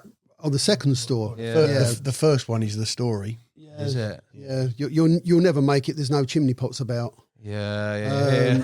So, and then we got people that were friends with the guy with Dartford angling, Dartford tackle down the road, and they were mates. They went to matches, they're match anglers, and they're all buddies, and so we'd never get an account. No, but in fact we did in the death when we got to the new shop. But it was very clear again that the carp anglers were coming to us. The match anglers were going to there.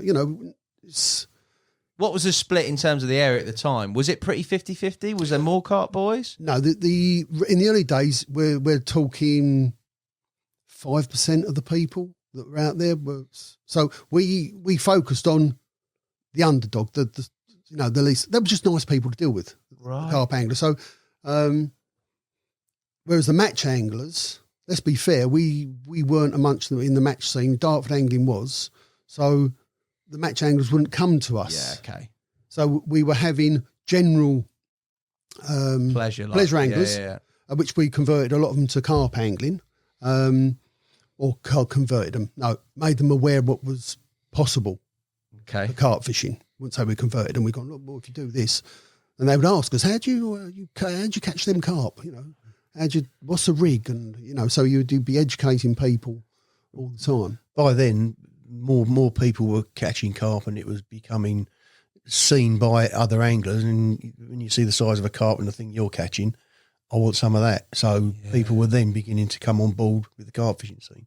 And it sort of, we were told, at one point we said, right, that's it. We've got too many carp anglers coming in. We can't have the sea tackle. We can't have the fly tackle. We're going carp fishing. Wow. And it was like a big intake of breath by the trade. You can't do that. That bubble's going to burst. Well, here we are 40 years later and it's still going. Is that what they said? They said that it's just not going to last. Yeah. Oh, yeah. The story behind the Prestige barras is a good pointer. For years, we tried to talk Alan into making a wheelbarrow because at the time... Well, it wasn't. It was his rep, wasn't it? Well, it was Jim, yeah. But Jim was taking it back to Alan Silver at Prestige and saying the guys want a barrow for carp fishing. Because it won't sell. It won't sell. Just to cover that, where Prestige were doing the match trolleys with the two wheels and stuff. Okay, so the match trolleys were already here. Yeah. And they're selling a lot of them, so he couldn't see that there was a market for carp fishing. And of course, we could see, we were on the ground, we saw it growing and growing and growing. We're all using barrows. We're converting them. We're throwing the tops off and putting tops on. Is that what you're doing? You're making your own? Yeah, I was going to say, you wouldn't hold back making your own, would you? The local do-it-yourself shop was thinking, what's going on here? They were ordering barrows by the 50s. About, isn't there? Yeah, so we knew there was a market, and eventually we persuaded him to make 10, and he came up with these 10. Lasted no time at all. Got any more? You're joking. He just didn't have any conception of what was out there. And of course, everyone now knows how it all developed, and everyone's doing a barrow now. Yeah. What year is that? Any idea? Blimey, 80. It's got a Jim. 90, yeah, 90. Jim was a rep, so it would have been late 80s. Yeah. Lee was with us, so he came to us in 86. Lee Jackson. Yeah. Absolutely. So when you came into this sort of spell, you've grown obviously a bit. It was just you two for a while. When was Lee the first person you sort of took on? No. Or not? Yeah, Was he? Yeah. Was it just you and me? And then Just we you got and Lee. me. Yeah, just you and me. And then Lee. Lee was. I mean, everyone knows Lee was a dustman, and he loved that because it was in the day. It was get the job done, you're off. Yeah. So they all rushed round, and he's off fishing. Yeah. So, but I think was there a change of terms and conditions going on with the council? So he then approached us and said, "Do you want to?" Are you thinking about? Oh no, he's done part time first. It was Camping International because he came to us and said, "Is there a Saturday job?" He'd done a Saturday job. Yeah, that's he did right. a Saturday job ever since he was a kid, and he wanted to carry on. and where he was working down in Gillingham, Camping International in a camping shop, he came to us and said, I'm losing the job there in a few weeks. Any chance of taking us on? And we said, well, what do you want? And I think it was, 25 quid or something. He wanted 20 or 25 quid. Me and him weren't taking that. And we had to sweat over it. No, that was for the Saturday, wasn't it? That was 25 quid for the Saturday, yeah. So it was blimey, £25. How can we afford that? It was Lee that introduced the Peak One stove, the Coleman Peak One stove into the fishing industry. Well, I think we were the very first Coleman account in the fishing industry. We were, yeah. They tried us out. They'd been thinking about going into other outdoor pursuits because they were in camping shops. And Headley was the rep, and he was very good with us. He nurtured us, and eventually we had a good 2 or 3 years exclusive Just selling Coleman. Yeah, we were selling cool boxes, sleeping bags. Remember the sleeping bag? That sleeping bag was a nightmare. It was the best sleeping bag. It was, but it was a nightmare to get out of. Was it? Why? It tapered down too. Well, it was tapered, but we have on fishing. Oh yeah, you've got to get out quick. You got burst. They got crash zips. Yeah, well, that one you had to hold the tab up. Oh, that's all the way down. I ended up with the bed chair up, trying to get out. Trying to get out, screaming with me rod doing its nut, with 2 other anglers looking at me, going, "Do you want us to get that?" Doing its nut. And it was a bream in the end, but I just couldn't get off the bed chair because I'd pushed myself back. The bed chair had gone up, and I couldn't get the zip undone. Oh, that is crazy. Raw panic, mate. I love it. Yeah.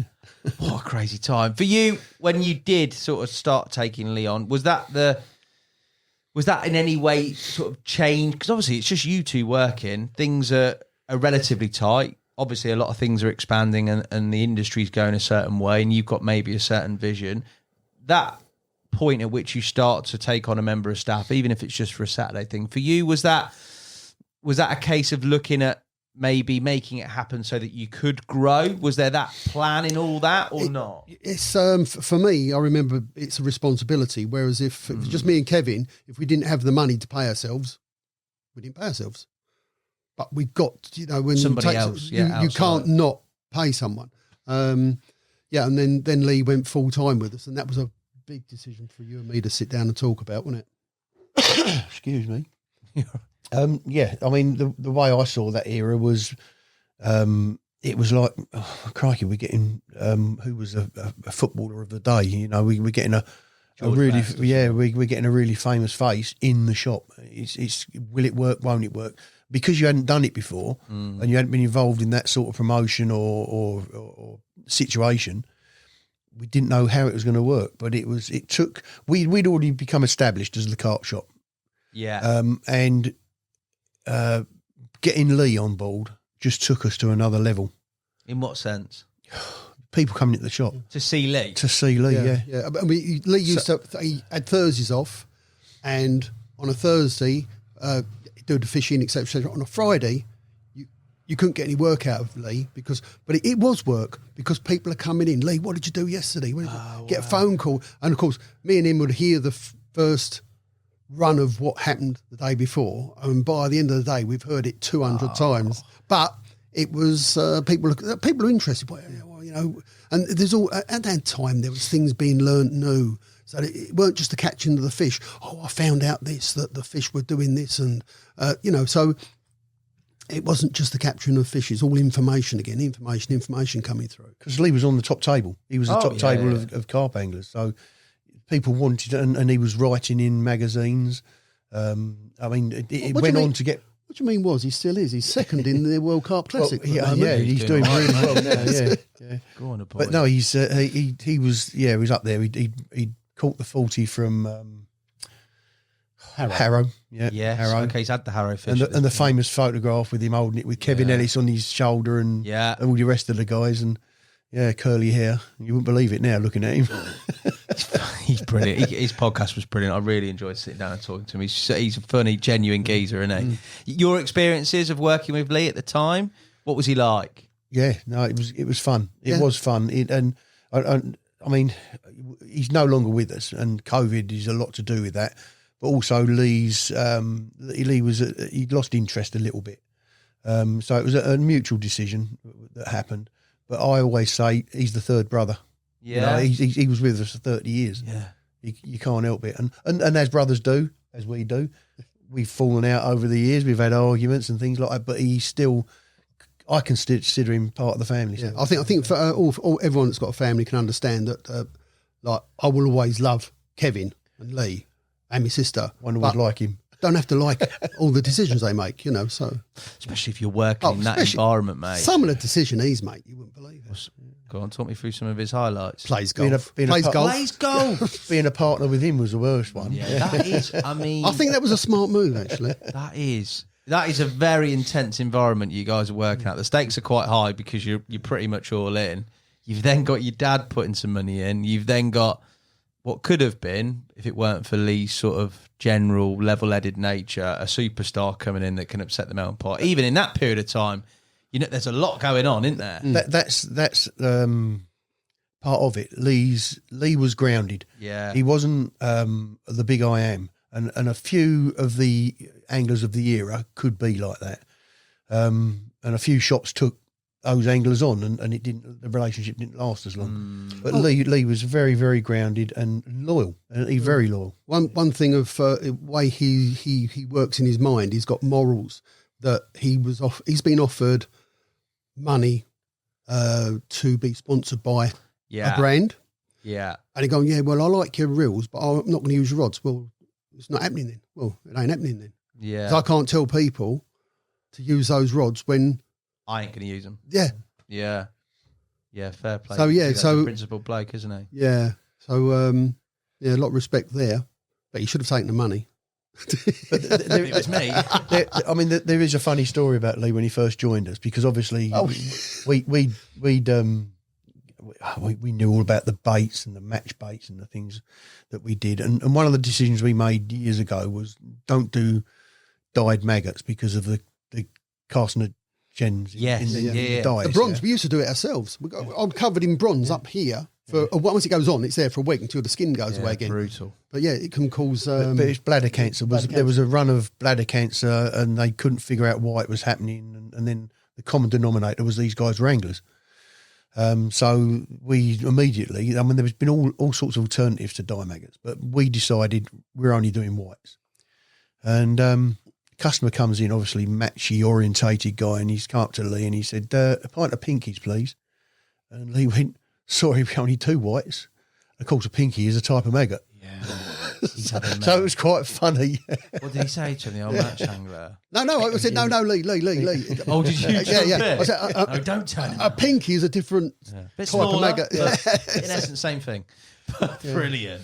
Yeah, so that's how orientated he was carp fishing. He didn't do the bits, that we. Well, he did eventually. We got to know that was in the early before time. That he went.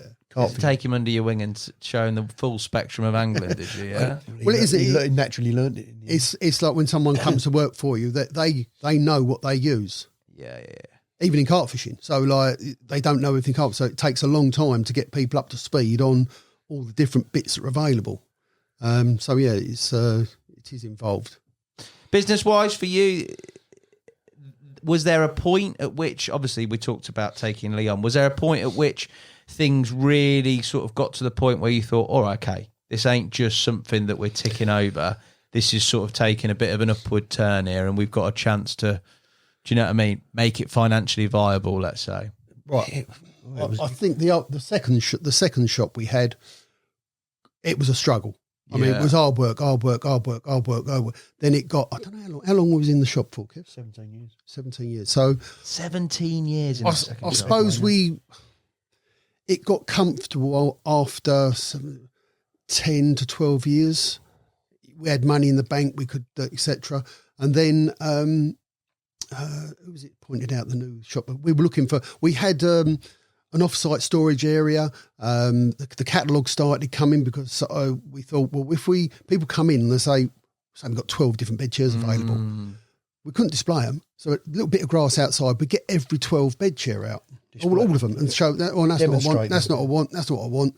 So it's like 4 hours. No, I'm joking, but well, sometimes it could be 4 hours for a sale. And the idea was, if we produce a catalogue and they've got prices and pictures, they can then say, "Oh, can I have a look at that one and that one?" You you only got to get 2 out rather than 12. That was the thinking behind the first catalogue. So then that went, that became a big white elephant, the old catalogue, didn't it? It become 6 months work between job, 3 or 4 of us, It started off as 24 pages. It went as big as 138. I don't know. And in the end, it came back down to about 120. I remember, like, it used to come as a supplement in whatever Advanced or whatever Carp magazine you got, whoever it was. And I remember it coming through, and they were the ones when I was like, do you know what I mean? At the stage where you've got a bit of money and you want to buy something, you used to go through those pages, look at the combo deals, look at those dial reels, look at that rod. It was mega, mate. They were proper. They were the sort of social media as we see now, all the online stuff. They were the only means at which you could really sort of go out there and, do you know what I mean, buy decent tackle or whatever you'd seen people start to use. You only saw the glamorous side. You didn't see the tears and the torn relationships and the rows and deadlines, and it was just working till midnight, 1 o'clock in the morning. Talk me through that sort of period of time, because that is there's more media, there's magazines, they're definitely sort of healthy. That was the main thread. Well, that's where we started our mail order business. Exactly. It was lists of stuff then. There was no photographs, and we had a guy. Colin, he used to, because we couldn't do it. We couldn't manage it in the shop anymore. It was brown paper bags, wasn't it? In those days, it was hooks, and we listed all the bits that they couldn't get anywhere else. And I think Matt Hayes actually said to us, he said, the difference between you and another tackle shop is that you do all the bits that the people don't, that the carp anglers want. And it was tubing, it was silly stuff, wasn't it? Like, little terminal bits. Yeah, little bits and pieces, and it was all in paper bags. And Colin Lovett, he used to come in the evening, pick up all the stuff we prepared, take it home. By the morning, he'd have it in the post office. It was crazy. And it all grew from that. What decision was in that to do that sort of mail order to that extent where you've got all those little bits in? Yeah, well, the mail order was first off page, wasn't it? So you had to, and we went to the shows, of course. We were doing all the shows, etc., etc. So, and it was really nice in back in the day when the first probably 10 years of the shows that were happening, because customers, you could talk, PTFE, Bobby, Monkey Client, no, you can't get them anywhere, and you discuss product, and you'd have a really good relationship with some you've met before, not met before. Yeah. But the shows now, they're a bit like a boot fair, aren't they? Well, back then, I don't know.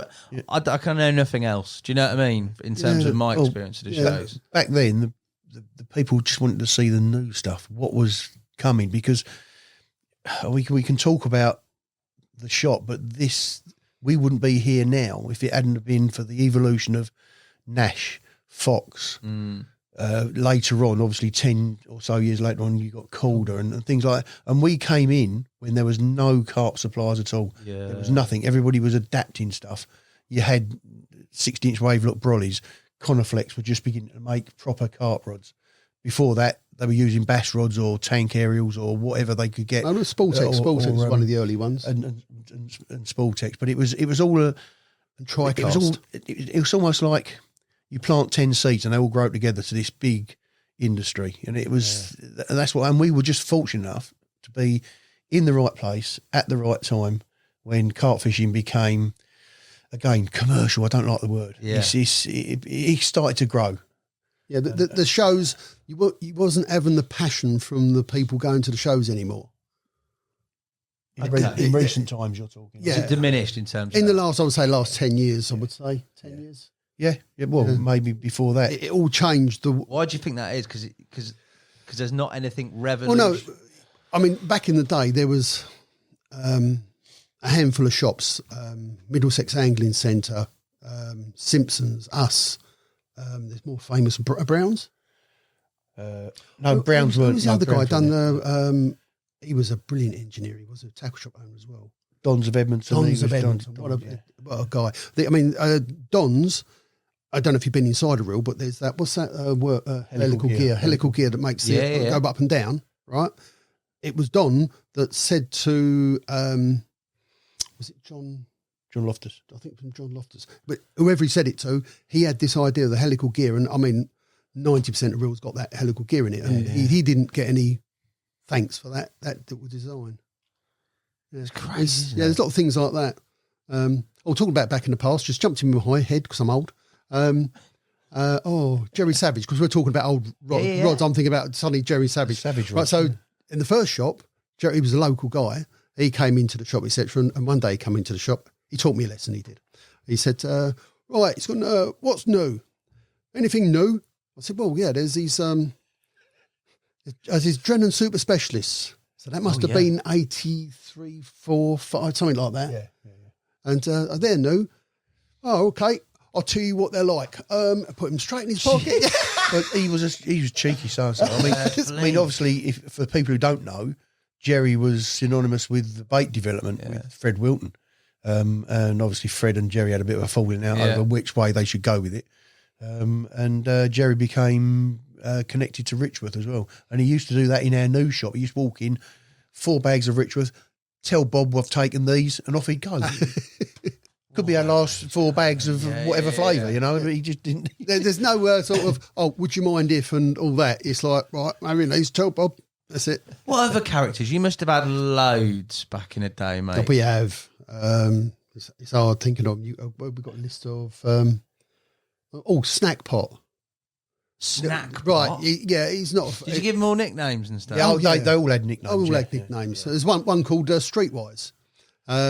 Yeah, he's listening. He's listening. Yeah, he watches all of the stuff we do. Yeah, he was the first one that came and congratulated me on the series in carpology. I didn't even know he was still carp fishing. Yeah, well, I've been down with him on the Fat Boys barbecue. Down, right. Of course, he goes to that. Yeah. And they do a reunion every now and then down at Darenth. Nice. Well, down at Fat Boys. No, right. That was a group of people. What was your name? Groups of anglers had names. There was the Sutton, Mental Fat Boys. Yeah. Mental Squad, Sutton Elite, Sutton Sufferers. Yeah. Sound and Round crew.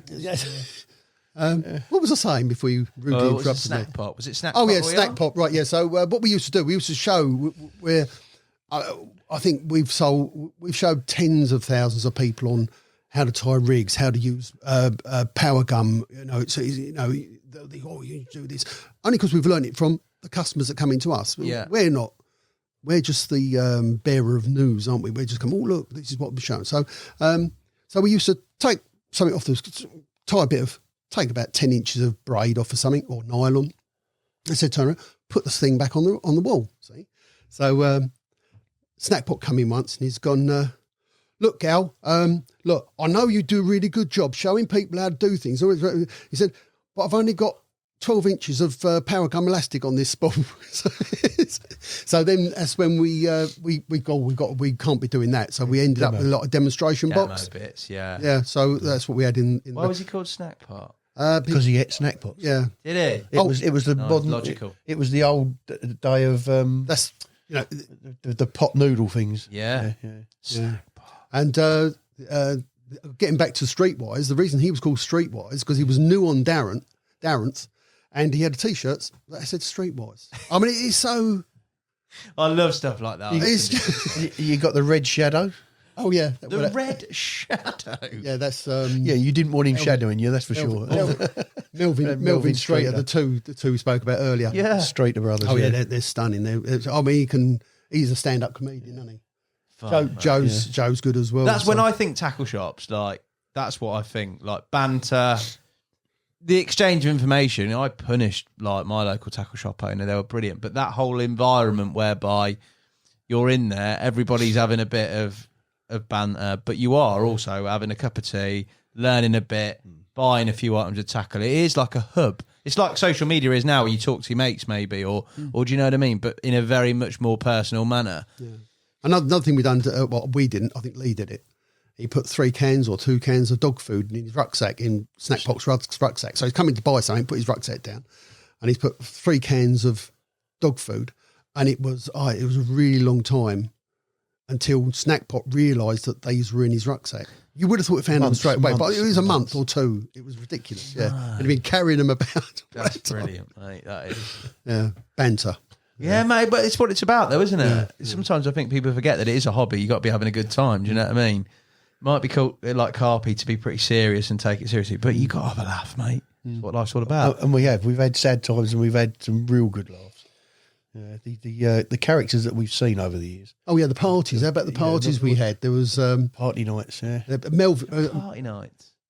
on the 7th, on the 16th, 15th, 15th of June. So it's going to open. Yeah. You go down and get your draw. What are you going to do till midnight? Yeah. What are you going to do? So it was an opportunity. So we put everything aside. We got we laid out a big spread. My mum used to do a big spread for everyone. We always had a cake for each season starting. And once they all come up, we supplied beers, didn't we? And there was one guy. He normally fished. Fished. He was shopped in Dartford. He was a carp angler, but he shopped in Dartford because he didn't have any means of travel and he was closer to Dartford. Right. But anyway, Melvin said to me, they was all going off, etc. Off they went. He went off. This guy that normally fishes at shops at Dartford, he trotted off. And Melvin said to me, I was doing talking to that bloke. He said, he's moaning about you lot. I said, why? He said, because you're 25p dearer on a big pack of split shot than Dartford angling. He said, but he had no qualms in putting half a dozen beers in his bag and walking off, did he? Yeah, exactly. Mate, the times, absolutely unreal. At any point did you, when obviously the mail order stuff started taking off and the whole magazine sort of, I don't know, wider net exposure-wise, it wasn't so much local, the word had spread, but also there was this sort of media marketing chain through the magazines and mail order. Did you have shop days? Did you have people come in to sort of to increase traffic, or did you not need that? Was it always growing sort of quite organically as the scene grew? It grew organically. I don't think I can't remember us purposely trying to increase our turnover. Right, okay. That's interesting. Whatever we did. We had all these people wanting stuff. We're going to make it easier for them to buy it. Again, the bed chair example. So we're getting people wanting the bed chairs, but it's taking up too long. So we'll reduce the amount of time it takes. So we were doing the adverts. I mean, one of the bum adverts. Have you seen the bum? Yes, it's on the old list, bums advert. Yeah, the bums Get away with advert. that now. Yes. Well, could you not? I don't know. Well, Joe was prepared to print Joe was going to put it in, wasn't he, in the Carpology article? Is he going to put it in? Well, he hasn't asked for any more stories. He might be on to me now. For those who haven't seen the bums advert, explain. Right, so it was someone that Kevin in the music industry, they done an advert, didn't they? Yeah, it was our lead guitarist became a partnership in a company called Monkey Business, and it was 3 top music or good musicians that started a music shop chain, and one of their attacks on the marketing in their industry. I mean, they'd do anything. Some of these guys, you don't want to be socialising with them because they just push it too far. Yeah. They did this advert where would you buy your music equipment off these 3 bums? And it was a picture of them. Actually, they did it naked with their bums to the camera with guitars on, and drums all round them and music instruments. And the bottom line said, thousands do. So we've got. I phoned up a photographer.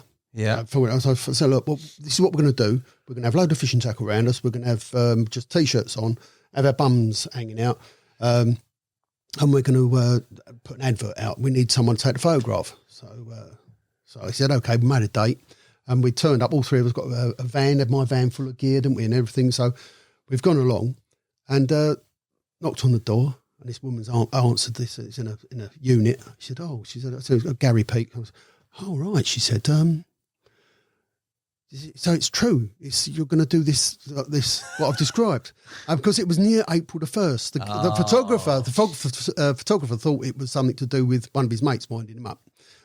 So we done that advert, and that caused all sorts of...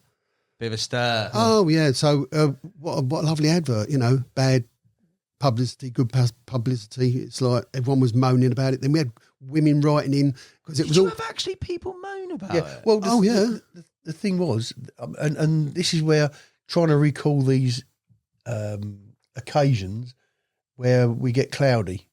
My impression was that Tim Paisley was involved in the magazine that we advertised with, and I always thought it was Carp World, early Carp World, but it wasn't. It was Julian Cundiff sorted it out for me. It was Carp Fisher. Carp Fisher. Oh, right. Yeah. So that's why Tim was probably in my mind. Of When course. he was, and he was at the time that magazine had a readers' letters, and the men went absolutely. You're having a laugh. That's disgusting. And the women were writing in, going, "Get out of it."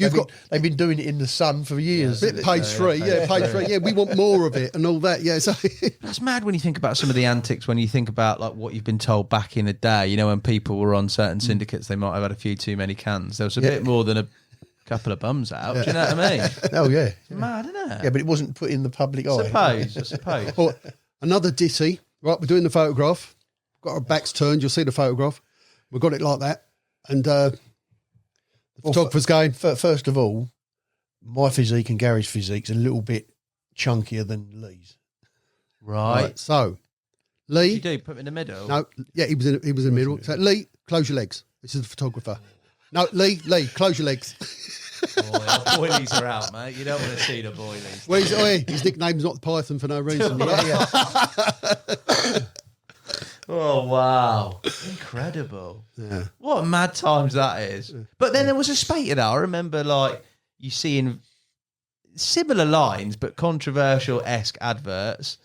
Solar did a load, didn't they? Mainline did a few as well, where they would, it was just the same. It was sort of a bit of a shock factor to sort of make, because everything got lost, didn't they, eventually, when more and more people started doing adverts. I think John Hannett was the first sort of just really drive that forward, Bit risky, get the attention. No, we can tell John we started it.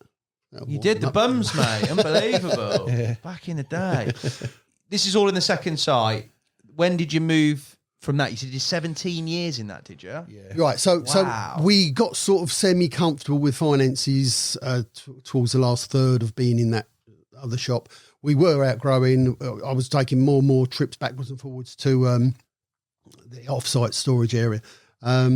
So we let the customers know we were looking for somewhere. And then it was a rod builder. What was his name? Rob Smith. Rob Smith, yeah. So he was a local, involved with the council somehow. And he's gone, no, he was the hygiene guy of the day. He used to go around to the restaurants and things like that. And because he worked for the council, he knew a bit about what's going on. And he said, this site's come up, etc. When I looked at it. He said it was too big for us, so that's why he hadn't mentioned it. Yeah, so we went for a look and done a lot of number crunching. And on our turnover at the time, it wasn't viable. We would have to really cut things back, etc. So we moved in. Brilliant. Again, but a mortgage on the other place. Yeah. Well, that's settled. Mortgage on this one, which was a big mortgage. And me and Kevin stood in there and we looked at it and gone, you're never going to fill this up. When that's empty, it's one place. We've put partitions in. So when you come into the shop now, you don't see it how we saw it. Right. And we stood at the back of the shop. Hollow. Knowing what even with the off-site storage area, we stood at the back and we both looked at it and went, how are we going to fill this? Yeah, no mezzanine floor. It was just one big hole. The problem was with the old shop, we just couldn't fit enough customers in it on most of the days we were open. So they're outside queuing to come in, and it was like, oh, this is mad. Nowhere to park. So although we got financially a little bit more comfortable towards the end, work was a nightmare. So yeah, we did bite the bullet a little bit there. It sounds like that progression has been like, you're never short of customers. It's just basically the capacity to deal with them all the time, isn't it? It is, yeah. And it was intimidating. That's how I felt. We moved in on the 7th of June, 1999. What a time to move a shop. 17th of June. I mean, that's 2 days after the fishing season. It's mental. Yeah, mad. And in our heads, we'd put some money aside to advertise the fact, because we were so well known in Sutton, we put some money aside to advertise in the magazines to let everybody know we've moved. How far's the move from Sutton? 4 miles? 4 or 5 miles. Yeah. And we moved in with the plan to start advertising, not take off straight away. It was a slow, and in fact, when we moved in, we still had dust sheets up in areas where the workers were still doing stuff for us to convert the shop. But that I can remember, it was a Monday morning. We opened up. word of mouth, that was it. And the car park was full. We got 26 places in that car park. At the time, there was only Lee, Gary, me, Roy and Dave. Dave Buckley, Yeah, that was it. 5 of us in the shop. Oh, we had their on the day we moved in. We had their other halves, our other partners came in to help us move My in. wife, as well, his wife, yeah. But the day we opened the store for customers, the car park was full. There was a dairy next door, which is now a housing estate, and it had a big open area where articulated lorries used to come in and deliver the milk, turn round and go out. So it was a big area for an Arctic. And we had Barry, or Brian, I think his name was, the manager of the dairy next door. He came in, he said, Kev, he said, get your customers to move their cars because I've got Arctics coming in. I'll turn them. If they're not out in 20 minutes, I'm going to start forklifting them out. Oh, yeah, we borrowed the forklift. It was so intimidating. From a shop where if 6 were in the shop, it was full, to 20 or 30 people milling about in the shop, and you didn't know where to look. It was Paul Forward, there was he came to do a lot of conversion and bits and pieces in the shop as well, so he was involved with it. Did he? Yeah, Paul did all the building work. You're joking? I didn't know that. Yeah. Well, we have names again. Who are you thinking of? Done the shutters. Oh, Nick Reardon. Nick Reardon. Yeah. Oh, mate. So we had these massive roller shutters that designed to drive buses in or lorries. So it was massive, right? So we had to have them off, etc. He dealt with shutters, etc. And at one point, he's hanging up there. He's unbolted one, and the other bolt's gone, and he's up there holding it. I can't remember but it was health and safety risky, gone wrong. It was. Mate. Yeah, no, and he helped us out because we're on a budget, etc. So we were being helped out left, right, and centre with lots of customers, etc. So yeah, this. Do you retain all that customer base that you had in Sutton moving over, pretty much? Yeah, I was think it new so, faces? Yeah. Lots of new faces. Yeah, Both. Yeah. Word of mouth gets around. There's a massive tackle, and Blue Water opened up at the same time as well. So that was a result. So you had that. So touch. yeah. In all that melee of us moving, we obviously knew there was a development going on that was going to be biggest European shopping centre. Yeah, and it opened up about 2 weeks before we did. And guys coming in, I've just dropped the old woman. Yeah, got the old missus is gone. Yeah, she's down there. I'm in here for 2 hours.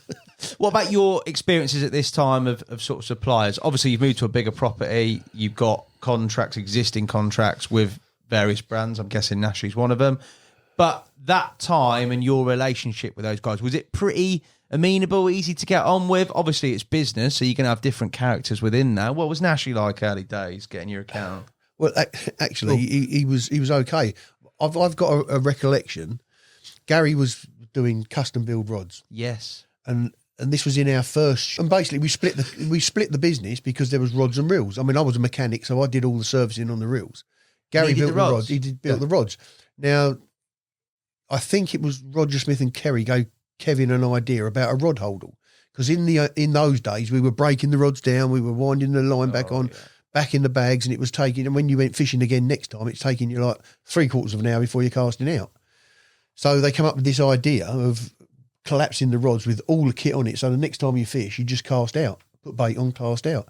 And they were devising this rod holder. And I believe it was Roger. Kevin would probably clear that up. I'm sure it was Roger Smith and Kerry Barringer went to Kevin and said, there is an idea. There's an idea, yeah. The problem was when we first got into the trade, if you stood a rod in front of you, the handle was up here. Yeah. There was no practical about it. And Gary was changing that. He was changing the design of the rods because the thinking was you've got more rod to cast with. It's more comfortable if you want to follow through. You're not hitting yourself in your private parts. If you want to change angle on a fish, it comes across your body easy. Yeah. And obviously the word had got around, and this is my recollection, is that Kevin phoned us and said, where are you putting your handles? Because he needed to know where to put the pocket. Reel was on the holdalls. Holdalls. I'm and sure. This is I'll just go on, but this is where it's really funny, because he was thinking small reels, they've got to sit at the right and they've got to go right in the middle of that pocket. As time went on, make the pocket bigger. to cater for the variation in the handles, and there was none of that. He wanted to make them to the spec, and he was building them at 19 inches, wasn't it? 19, Right. 19 or 20 inches. 19, 20. Yeah, because we come from fiberglass rods, sliding fittings, so the cork handle was generally 30 odd inches long. So they first started making, and TriCast at the time was making them shorter, and I had one person break a rod just in front of the reel seat, and TriCast said it was because you're putting the reel seat in the wrong place. I do remember that. Yeah, do you remember that? Yeah, I do, yeah. They'd have been a nightmare to use, wouldn't they? Yeah, but so and also another thing with making the reel seat longer is when a customer picks a rod up in the shop, that feels nicely balanced, but actual use is not good. Nightmare. Yeah. I mean, we had tournament casters come in the shop, and they were talking about larger rings, less rings, carp anglers. I think we were talking 10 rings on a rod, 11 rings on a rod. Right. And I'm learning from the casters, and I'm going, well, let's try and, let's put a 30mm butt ring on. 30 I'm not having a 30mm on that. What's up with you? Yeah. So bloody great thing. And so I was driving people towards less rings and larger rings. And then the first one was Bearded Al, Southall. Alan Southall. He was he took on this principle, and we actually used the folding beachcaster rings as well before then. Okay. Right, but the only 40, so we was using 30s, and then Alan's gone, I'll have the 40s. Ooh. But the only guide that wasn't foldable was a 6-leg Fuji with the green shot ring. Right. Do you remember them? No. Like 6 legs, so 3 legs going the other way. So, they were a little bit lumpy, weight-wise, because of the amount of legs that were on it. And I think we were still putting 8 rings on a rod.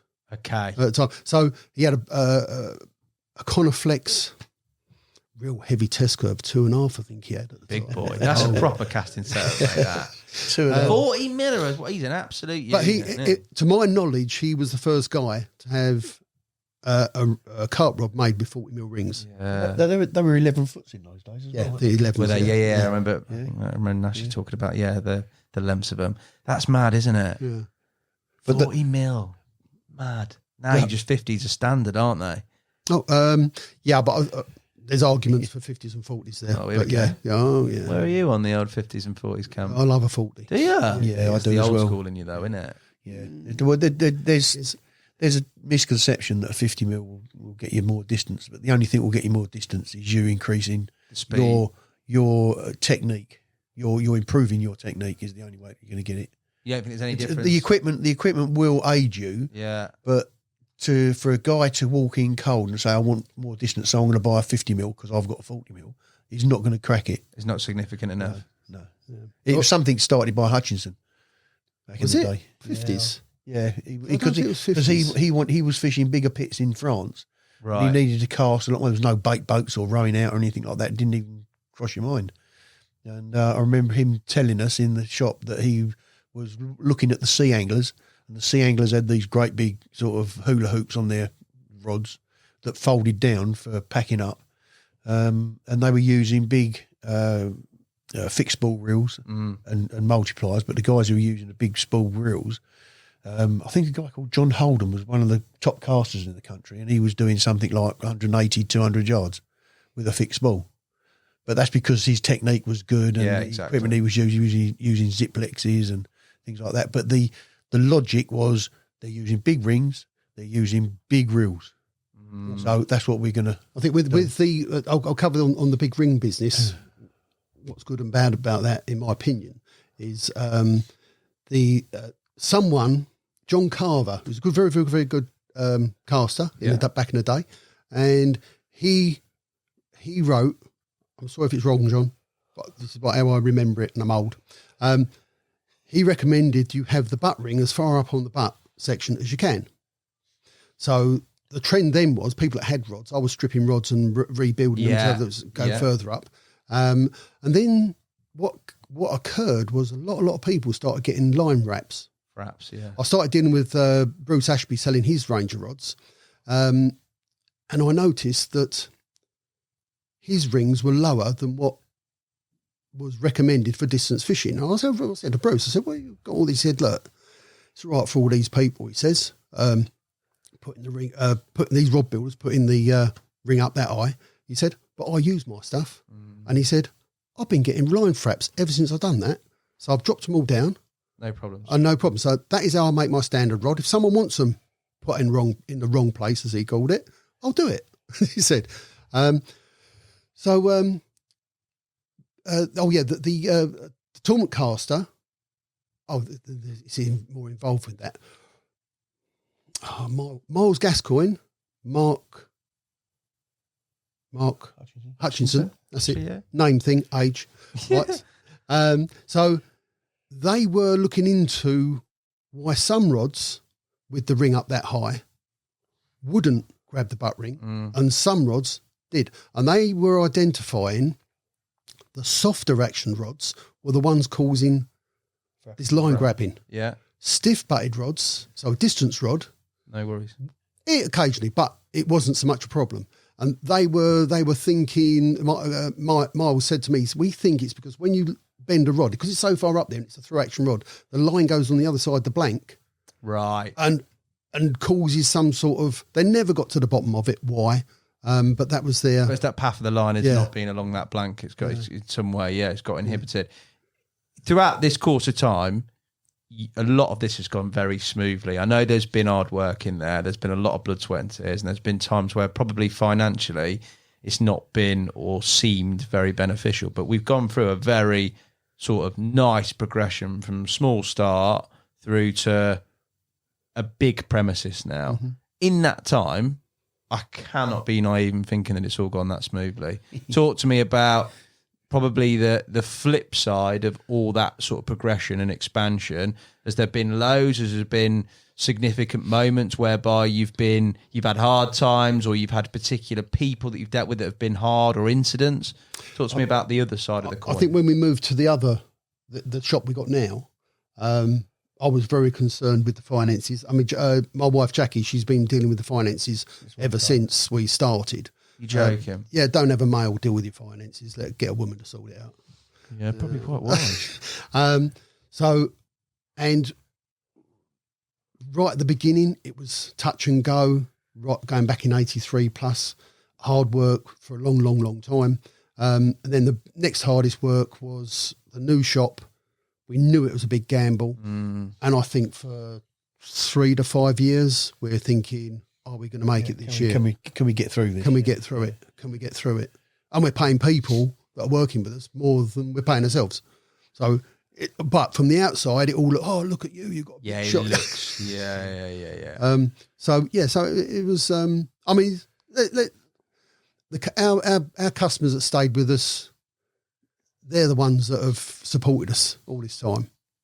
So they stand by us. There's an order in which we've looked at things. I mean, as far as what you've just said about hard times, I think the harder times are the relationships between the people within it, because you can work hard to get through the hard bits business-wise, but sometimes relationships do suffer for that, because you've got different ideas. Gary's ideas, my ideas, Jackie's ideas, and at the time, my wife's ideas. She was a partner in the business for 15 years. But the bottom line is we all had the end target. We'd say target. We've never planned, have we? We've just done. The aim was to survive, and the aim was that was the target, was to get through this year. Yeah. Every year. Yeah. So, but it did that. It was a slow trajectory upwards all the time. But all the time you're doing that, you think, when's it going to Is that what your mentality was? When's it going to drop? Yeah. When's it going to burst? It did level out at some point, but it leveled out quite high. But it's when you're trying to get there, you just think, right, that's that week out the way, and we did quite well. What's next week going to bring? Do you ever have a time where you thought, I can't be doing with it? I could invest this effort. I could invest my time in something probably more financially beneficial. No, for me, it's a challenge. I like a challenge.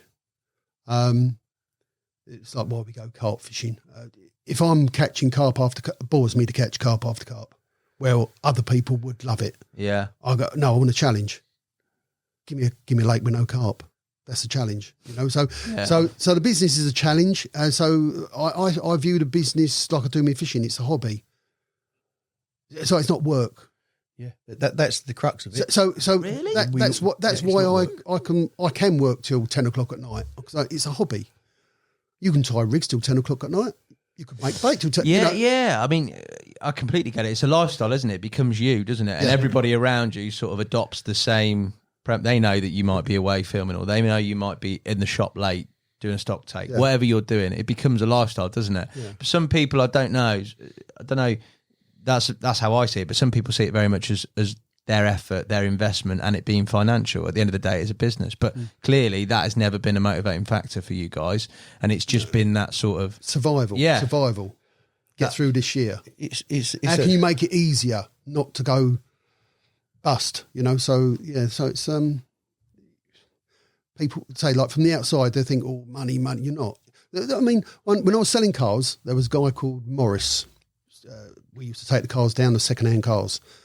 We sold the newer ones, but the older ones for part exchange, we get them underwritten by Morris. I drive down, you see, I'm in Woolwich, drove down to Plumstead, he had a little car lot there.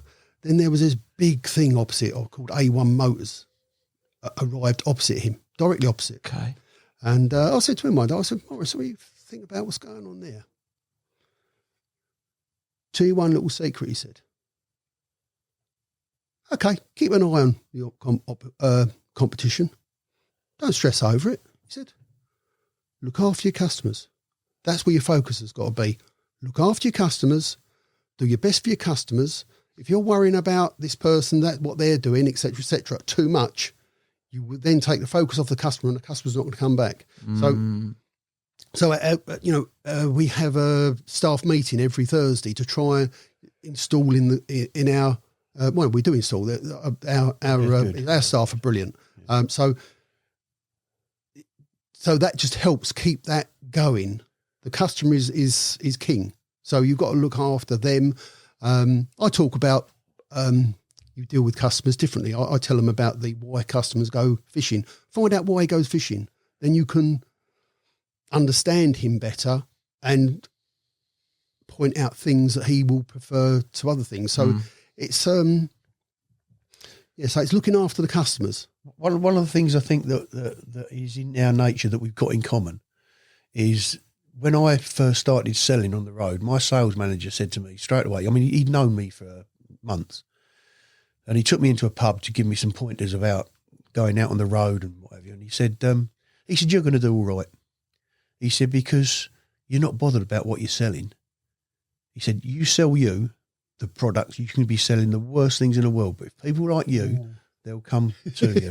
And I just think that because we're people, there's an order in which I see that you've got to be in business. One is you look after your customers first, you look after your suppliers second, and your staff. Sorry, did I say employees? Yeah, your customers. Yeah. Your suppliers and your staff always come, and they're all about levelling. You look after them, and then they'll look after you, and they've got no reason to not look after you if you're doing that. And we come last. And as Gary said, there's been times in the past where we've taken less to make sure that the staff are covered and the bills are paid. And I think if you talk to the suppliers, I don't think you'd find one that's ever had a problem with us. And you that's how you've got to be. What's the point of upsetting your customers? They're your lifeblood. Why be on loggerheads with the suppliers? They supply the blood that keeps the business going, you know. I think Nashy's always said it to me in terms of relationship with you guys. When I said that I was going to contact you and we were going to get this podcast, he said, like he did a 40th video for you. He talked about all the time that he spent with you guys, but also he talked very much about that early part whereby you were sleeping in the premises, making what was a dream happen, but surviving, like you've just said there, doing what you had to do. And talk about sleeping in the shop reminds me of something. Me and Kevin regularly would have new products come in, things have gone out because things were moving fast. Suddenly, that's no good. So we'd run the shop, close the shop we used to till 7, didn't it? And 8 o'clock. Yeah, no, the hours were phenomenal. Yeah, 7:30 till 7 o'clock in the evening. Jeez. So we close the shop, we'd strip a wall and rebuild it. Yeah. You know, so And then next morning, the customers come in going, oh, what's going on here? So we're working till 1, 2 o'clock in the morning. And in the early shop, we were down the road. We were less than 20, 30 yards from the Ship pub in Sutton at Home. And quite often if we were in the pub, the guys got used to us seeing us in there late at night, and some would come in with a bait box. Yeah, come in after the pub's closed. After the pub's closed. Joking. Can I have a pint of maggots, mate? Not, Oh, you mate? Yeah, let's have a pint and a chat. Jeez, that's mad. Real like community feel though. That seems to be like. I can only vouch because I went out with young Kai not too long ago, who obviously works for you now. There's still that feel. I think. I think that still definitely comes across. Like in terms of the shop, it still has that sort of. Yeah, it's like extended family feel, which is where it's come from, really, hasn't it? Yeah. We talked about highs and lows, difficult dealings, stories, incidents. I'm guessing there's been loads over the course of time. What stands out in your head as things that are prominent? Can't cast. Yeah, it's usually customer based. Yeah, of course. Yeah, no, it's queer as folk. Is that what it's saying? No, is this guy? No names, of course. No. Oh yeah. We sold him a 2 3/4 Sportex rod. Now we're going back 30 years. He comes in the shop, throws them down there on the. They don't cast 100 yards. They're capable of 150, so it's very, very awkward. What did you say? Well, I picked up the rod and gone, oh yeah, the pounding's tweaking up on it, and I got hold of the butt and pretended to twist the thing, because it was a ridiculous thing he was saying. But they don't cast 100 yards, and it was like. And the same guy. I mean, back in the day, you didn't have the Hutchinsons or anyone to refer to say, well, look, brush your technique up. Yeah. And he's I done the rod thing. He's going to do the real same guy. Yeah. Same guy comes in. He's bought 2 Mitchell 300s, 300S. No, he had 300Ss. That's right. Yeah, and he's bought a modern Cardinal 5s, I think it was. Yeah, and he's come in. And of course, the rotor goes the other way. Right. Yeah. Something wrong with these. The rotor's going the wrong way. Does it wind the line on the spool? Yeah, but it's the wrong way. The rotor turns the wrong way. What do you do with that? I don't know. You don't. You just sometimes all hell is breaking loose inside you. You're laughing your head off, but you've got to keep calm in front of the customer. Well, that's the way they're made. That's how they work. Oh, that is awkward. But my Mitchells don't do that. That's awkward, isn't it? I didn't even realise. Turn the power up as if you bought that. But I didn't even know that until he pointed it out. No, the rotor goes the other way on a modern reel. Yeah. Does it? Yeah, because the gearing's completely different. So it's as long as the line's on your spool, mate, you're happy. Yeah. If you had a Mitchell with fish spinners, the Mitchell turned that way. So if you put your hand over, the bail arm can hit your fingers. But because it had it's a disc brake on the back, you put your hand down and put your finger underneath it. Whereas like Cardinal 55s, they'd rotate that way, and because it's going the right way, you can stop it and pick it up. Yeah, interesting. But it wasn't until he came in that I've gone. Oh yeah. What about anything else? What about classic, like people nicking stuff? You must get that. You must have had that over the years as well. Yeah, it's happened. When we moved into this current shop, we said we were going to put in an anti-theft device on the door, and another shop we were speaking to said, oh, "Don't, it's a minefield. You'll regret it." Well, why is that then? He said, well, we put it in, got it working, really happy with it. The first person we caught spent about £3,000 with us per year. That was on a pole. Got caught nicking £2.99 stuff, and he doesn't come in anymore out of embarrassment. Yeah. But that's really short term. It is short term. Once you realise that those that do that know that things are tagged and secretly tagged as well. We secretly tag things, so they think, oh, got rid of that, but we know it's easy to get rid of. So you can secretly tag something on the product. So so we catch them that way. So touch wood, it's not been a massive problem to us, has it? No, it was at one point. It's happened, but it's not. But then we've got 36 cameras in the shop, so as soon as something goes missing or. Yeah, I think nowadays also there is that outlet in there. You see it often. Like, have you seen these guys? It's named and shamed a lot more. It's made a lot more public, isn't it, on a wider scale? Yeah.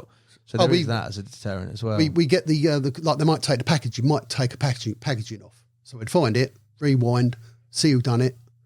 We would get it back. We'd make a CD in the old days. I now do it on my phone.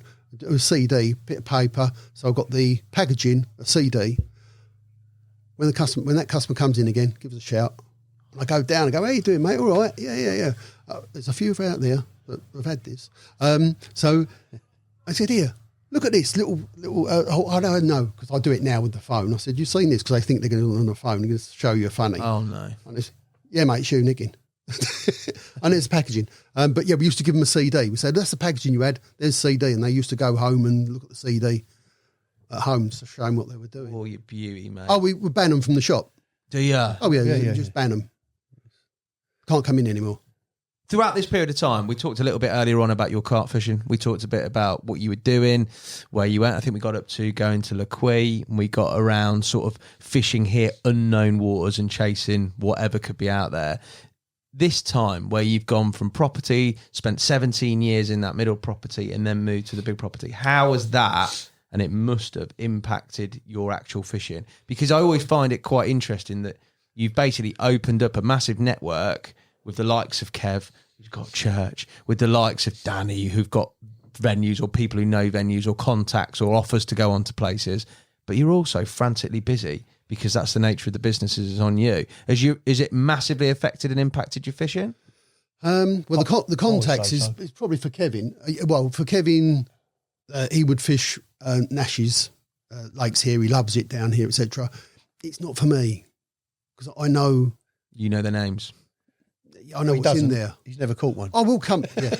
But in saying that, Gigantica, I've been to Gigantica twice now. Have you? I've blanked twice. So it's like, it's not. You can't catch them when they've got names. Yeah, is that the key?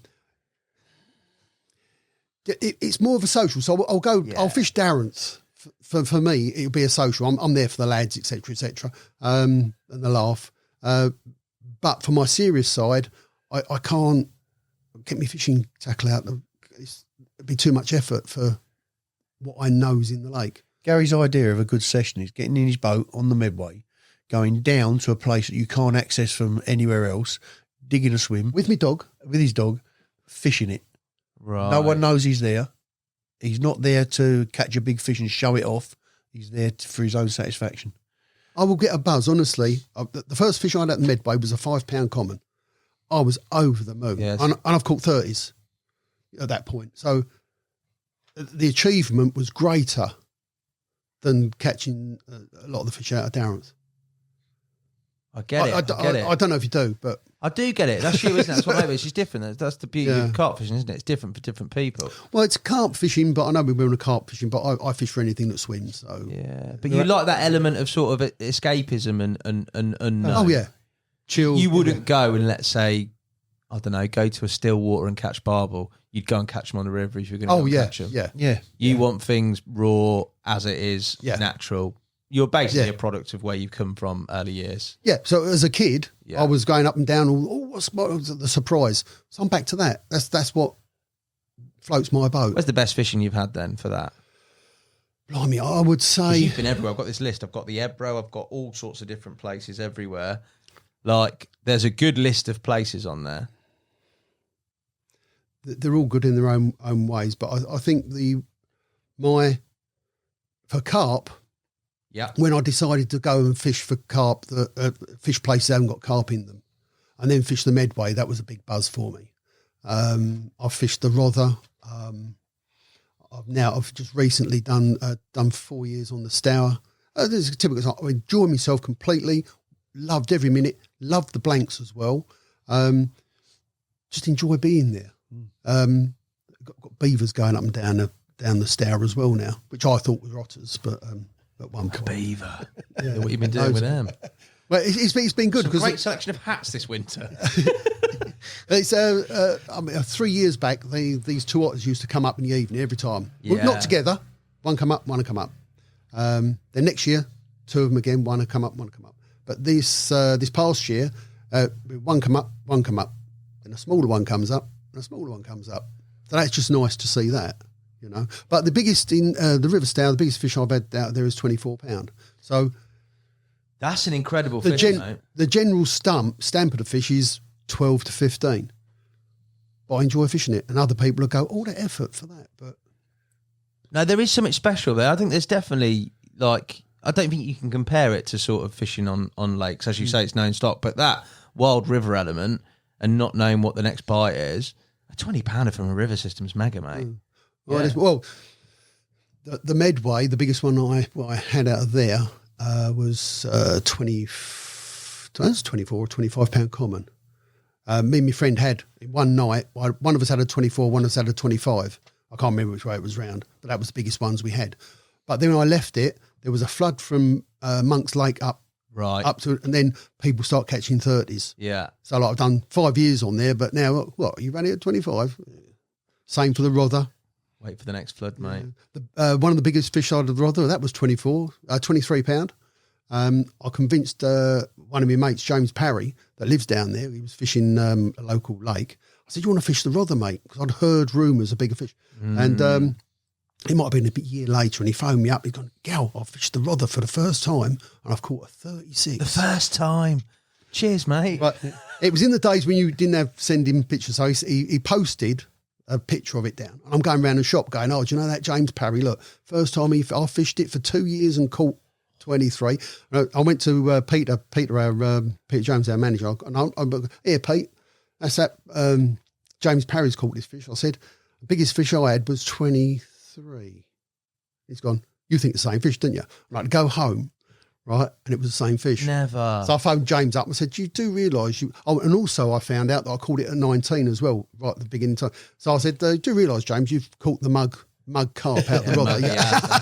Free captures in 35,000 years. Unbelievable, mate. But I think that I like that. I like that about your sort of character, I think. As I said, there's some incredible chapters there.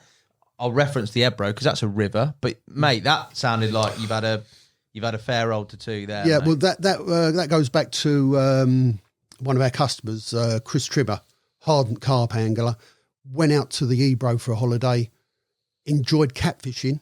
Yeah. He then eventually, I went out with him a few times catfishing. Then he retired and bought a little plot out there. His mate Mark Wanstall, they were like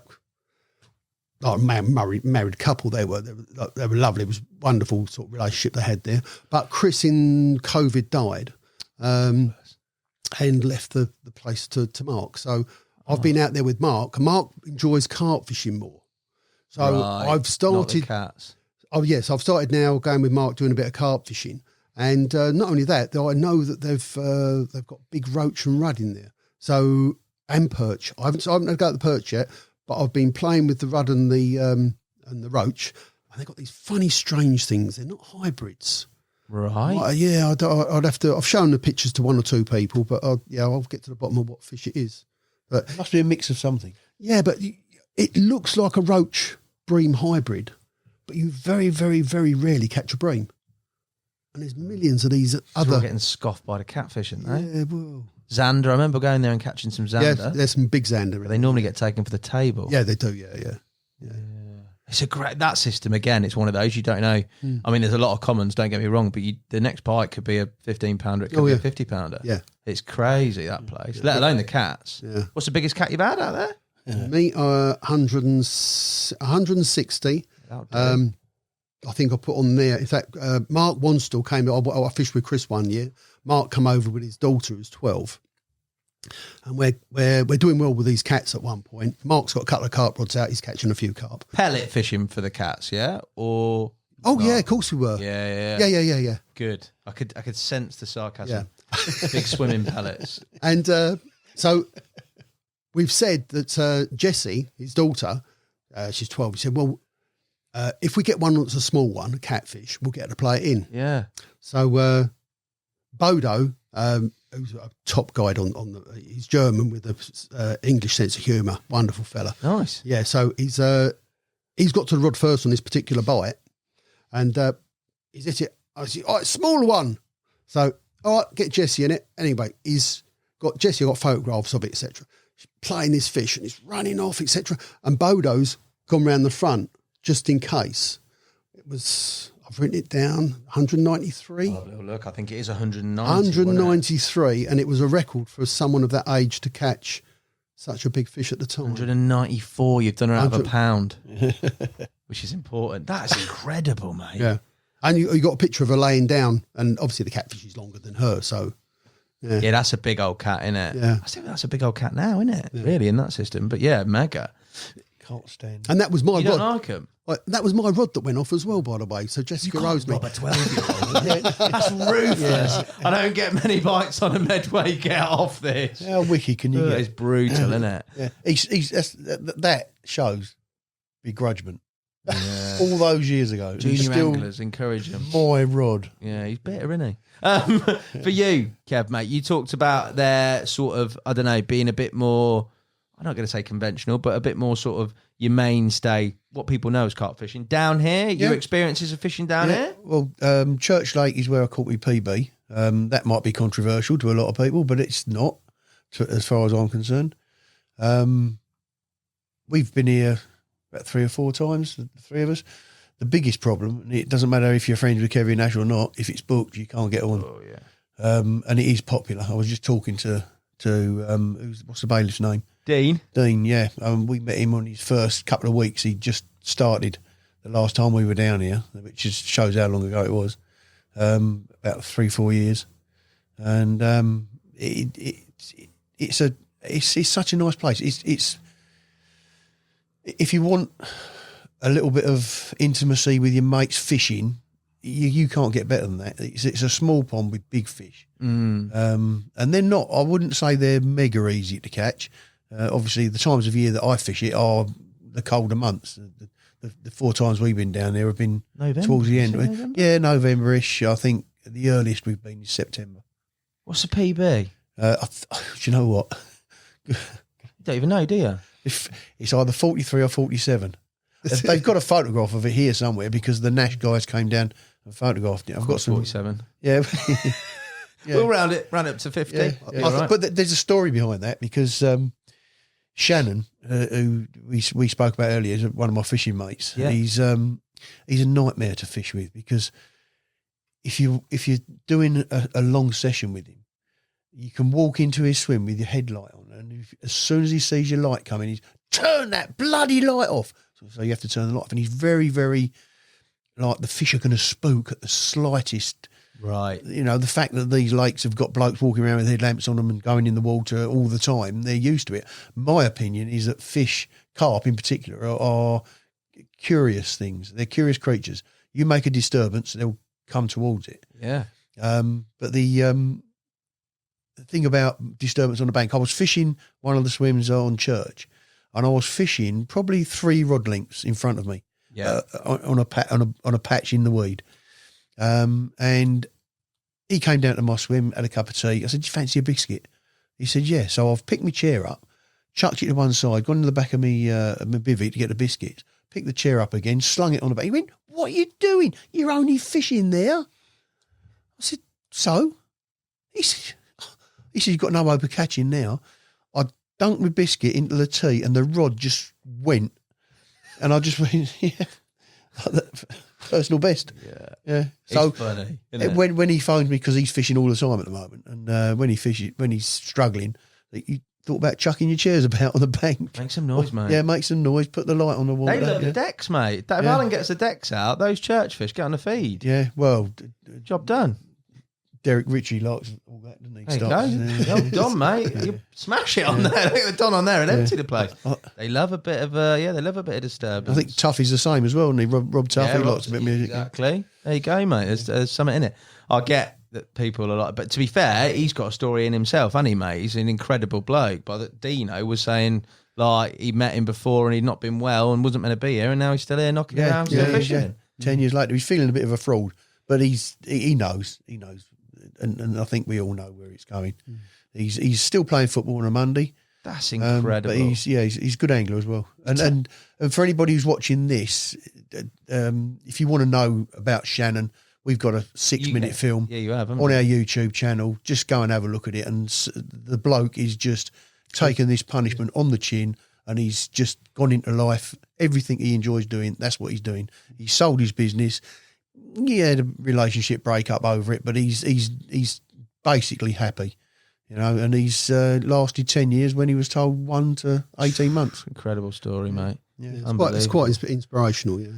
Yeah, mate. Also, the power of fishing, isn't it? Do you know what I mean? It's incredible. Well, that's the idea of the film. Look, this is getting this guy through, you know? Yeah. Back to you, Cal. We talked about the Ebro. Well, you told me that you are heading out to Canada for another trip, another river system. Yeah. I can see a common theme with rivers. Yeah, another holiday. He's tuna fishing. I'm not going to have a go. Tuna fishing. Last 2 weeks ago. Yeah. Canada. God, times are hard, isn't they? Did I tell you about Panama? No, you did Panama as well? Yeah, end of... the old Amazon? End of October. Is it the Amazon? No, it's... Where's Panama? It's going to be blue water fishing. So you are? Yeah, so it's going to be rooster fish and things like that. So I've not done it before, so... You need to get some of these trips booked in, Kev. This is a joke. I want to catch as many different fish that swim. That's my thing. Is that your thing now? It is now, yeah. He's moved on. Whereas Kevin's not his thing, so it's like... And it's a research and development anyway, so it's all hard work. Yeah. Research and personal development. What a load of BS, I love this. I can't wait till you start selling tuna rods out the shop, mate. That's going to happen soon. Isn't it? I've got to go test them. As it happens, we are selling a rod that Here we go. we went to the Fraser fishing for the sturgeon in our first year, and we said, look, we want to use the rods. And he said, oh, well. Anyway, second day, look, we've got the crack. We'll cast the rods out. And he said, oh, no, because you might throw it over the side. I said, right, I'll buy you a new rod and reel. Oh, well, the reel's all right, so you can get that, but they're handmade rods on blanks that are made for this fishery, you know. I said, well, so we did get to use some rods in that first week. And I think English anglers want to get involved, whereas other certain anglers political that go on trips, like an American guy, he would be quite happy for the guide to bait up, cast out, wind it in, just put it in his hands and take a photograph. Yeah, but that's not a bit of us, is it? So, so I got one of these blanks. I had it copied, and took it back. So now we actually sell them in the shop now. So we go out there with our own rods and we can use them, and they're the same action. They're 2-piece rather than 1-piece, because 1-piece 8 foots. So yeah, so we're taking our own gear. Biggest you've had? You say 8? Right. So yeah, so this is my third trip. I think my third trip. This year, it's third trip this year. And the last 2 trips, they've been, I've been the bridesmaid out of 4 of us, always catching the smallest one. I think it's 7'3" or something like that. That's a big old fish, though, isn't it? 7-footer. I think it's 8'10". I think John's had the biggest. I think, but I might be wrong. Hardest fighting fish you've hooked in? What hard? Harder than a whale's? Catfish. Not harder than a whale. Chris Trimmer once, he had this fish on and he's picked it up. It turned out to be 185, but it's gone for the run. And I said, cool, that's pulling, isn't it? And they ease off. And he just presented me with the rod as it went to go. So it could have disappeared. Honestly, I was attached to a Ford Escort van, you know? It was really... Savage, isn't they? Yeah, but the sturgeon... Yeah, close. Close, but yeah, I think the Wells... I think you might get one Wells that fights very hard. And I thought I'd caught a monster sturgeon, but it was quite clear it fail hooked. We was in 12 foot of water, and I was right on top of it, right over the top. Nothing. And if it was on the head, I would have turned it. You know, so but Dodgy yeah, rods, mate. Yeah. It wasn't. That was the first year. Good save. Kev, you mate, fishing wise, obviously you just said none of that really floats your boat. It's not really your bag. I'm still back where I was when I was a kid. As long as I'm by water and I'm fishing, it doesn't matter if you're blank. I'll still go to the local lake, Halton Kirby, which I don't get a lot of chance to. But my thing is France. Yeah, that's what I like. And then obviously you can't go out there every single week with you're married, you've got responsibilities at home, you've got work. So I'm not out there every week. If Shannon had his way, he'd have me out there every month, at least for a week at a time. Where you been? Twaz Hills? You've been? 3 Isles, a very flash way of saying it. Sorry, mate. Yeah. But Olivier and what's her name? His wife. can't remember Age the name, thing, but they're age thing. Well, I'm usually pretty good with You are. names, You're but- better than me normally. But no, they run a good fishery, and I've fished swim 10 twice now, and it's the swim that the guys use. I think the Nash guys have been out there In between Does the the island filming. job. Well, it's not in between. It's the last swim on the lake. It's right up the other Oh, end. yes, to- yes, I know what you and it's a mean. big peninsula. You can get about 3 or 4 guys on it at a push. Yeah. You had a few good ones? good social swim. My biggest there is I think it was 53. Yeah, that would do. But we went there last summer, and there was 4 of us: Shannon and Clive Archer, and one of Shannon's mates, James. And Clive had not been there before, but the 3 of us had been the year before, and we'd all had five fish each, so it was a good trip. Clive, short straw, he's got the pick of the swims, and of course he's never been there before, so we've all gone stum. Yeah. We all want the right hand side of the peninsula. Right. What does he pick? Right hand side of the peninsula. Never been there before. That's where he's fishing. So he's picked that first cast, and I'm okay. After setting up, we've been there a while. The first cast, 2:00 in the morning, £76 common. You should have seen him. He was walking around like he was with the head like a headless chicken. I'd have gone home. I reckon. He was just walking around. We were Shannon and James were doing a bit of his like get the weigh sling, and of course there you can't take fish out of the water, so you got to weigh them in the water. And photograph him in the water, and it was his first cast, £76. Does a lot of night bites, doesn't it? Yeah, it does. Yeah. My first bite there was actually during the day. Was it? Yeah, within an hour of casting out. The first time I went there, but most of the time it's like night time. Yeah, and the grass cut. I mean, you're talking about hard fighting fish, and I know when you hook them, they don't fight very well. But we had one in the edge. James caught it. We didn't catch it. He didn't land it in the end. He got it to within netting distance, and of course the water is gin clear there.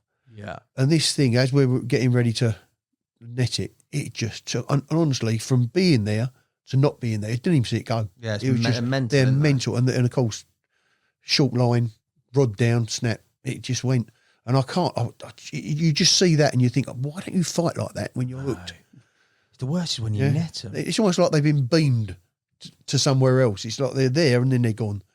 And You think you've got a bream, don't you? Like a big old Yeah, bream. yeah, and then yeah, you yeah, get them in the net. I've had 2 nets go where they just absolutely smashed through the mesh and pulled the arms out. Do you know, you're like, this is a nightmare, mate. And then you have to hope they're all right on the bank. Well, I caught one Crazy. at Gigantica on the road lake. Yeah? Yeah, well, it was a failed rainbow trip. It was during the fires down there. We couldn't go down there because of the fires, but we wanted to go fishing. So Chris and I spoke to Danny, and Danny went, get down to the road lake. There might be a couple of swims ready there for you. There will be at least 2. As it happened, we had 2 prime swims because the guys that are on there had picked social swims, and these 2 were just sitting there. But I caught this grass carp, middle of the night, got it in, flipping grass carp, and it hadn't fought all the way in.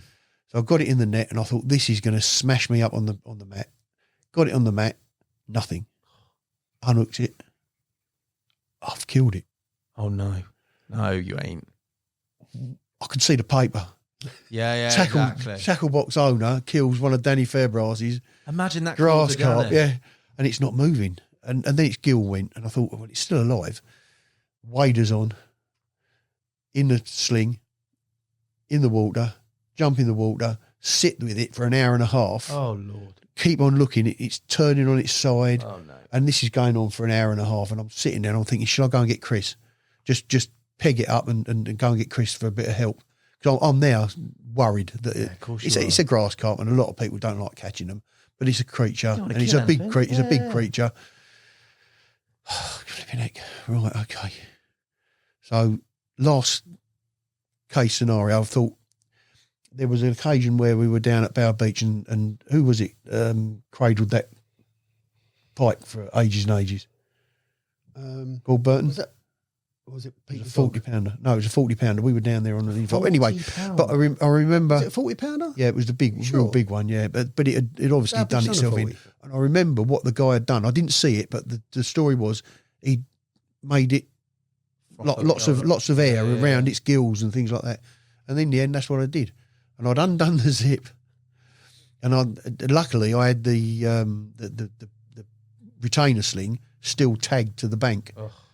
And this thing, in a small hole, it just took off. It took the retainer sling and everything, but the hole was big enough for it to get out, and it just went. And it was just crazy situation, and just the relief of that fish. Now, and in the morning, I was expecting it to be belly up and floating in the middle, but it wasn't. It took off. They're really, mental really fish, mate, aren't they? They're unbelievable. They're not right. Absolutely not right. Big chub. Massive chub by the sound of it. Well, yeah, it was about 38 pounds, so it wasn't a big one, but big enough, long. Yeah, like that. Yeah. Back to sort of modern day tackle shop stuff. Now, we're at a stage where you're obviously a very well established business over the course of time. You're in the new property, products, and the market has very much changed. There's two main things that I think of when it comes to sort of the tackle trade, having worked for a former tackle company. Yeah. The first thing is social media and that whole revolution around marketing, the sort of wane of magazines and catalogues. For you, the business at that time, were you conscious of that? Was that something you embraced, or was it something you were like, well, what's this all about? Do you know what I mean? When social media came on? Yeah. Well, I differed in ideas with Gary. I mean, at the time that this was all going on, just starting to happen, we had the catalogue still. So that was our media, and it was still going okay. It was only the last 2 or 3 years where it didn't really work properly because prices were changing so often. There was new stuff coming in every month, whereas before it was once a year, which was the close season, and the catalogue would last all year. But it was beginning to go on social media. Companies were advertising stuff on social media. Cost of print higher and everything at the time as well, or not? Well, what was it? It'd be 70 grand. 70 grand. And that's what it cost you. Well, no, more than that, because as Gary said the other day, it didn't take into consideration our wages. That was just what it cost to print. Yeah, so it was Lee, me, Kevin, Jackie, my wife, Maria. Before that, Ruth. Yeah. So all those people. So 70,000 include the postage. Well, no, posting, that's half a kilo, that catalogue. Yeah, they're a big one. So that's postage, printing. 70k on that is ruthless, isn't it? But as far as social media is concerned, we lost Ruth to another career. She's still my wife, so there's not a problem there. But she went on to do something else. Yeah. And she, at the time, was doing our laying out the catalogue. She was into IT. Yeah. She constructed our website, which we think was the first working website on in the fishing game. There were other people with websites, but it was just a photograph of the shop. You couldn't go into a functioning shop. May be not quite correct, but I can remember going on all the major websites and not being able to buy anything, where I knew in other industries they were moving on. And Ruth constructed our one, so it worked. All our products were put on a database, and she made the website work. So we had that. When she left, we didn't have the expertise although she'd trained Maria up to service that website. So new products on, off, new code numbers, and so on and so forth. We didn't have anybody with the sort of media. And I had a conversation with Kevin Nash, and he said, I suppose you've replaced your Ruth with a media person. And I said, well, I'd like to. And at the time, it was like, don't know how to, and it was like, I don't think that turnover was suffering too much, and it was, we just need, and social media, I mean, you guys have got a team. And I was seeing all the aspects of what I knew about social media and seeing that we might need a team. As it's turned out, Kai's been pretty good at being the team.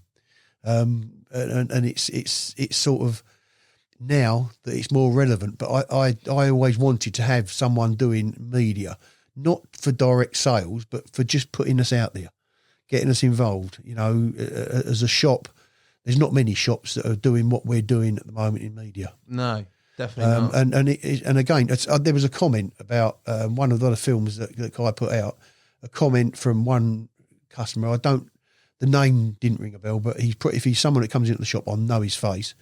He just said, as usual, Tackle Box are the first to do this, as they have been through the ages, and that I didn't even think of that. And when I think back, I think we were the first to carp bubble, first shop to commit to carp fishing, first one to do a catalogue. Just carp though. There were other.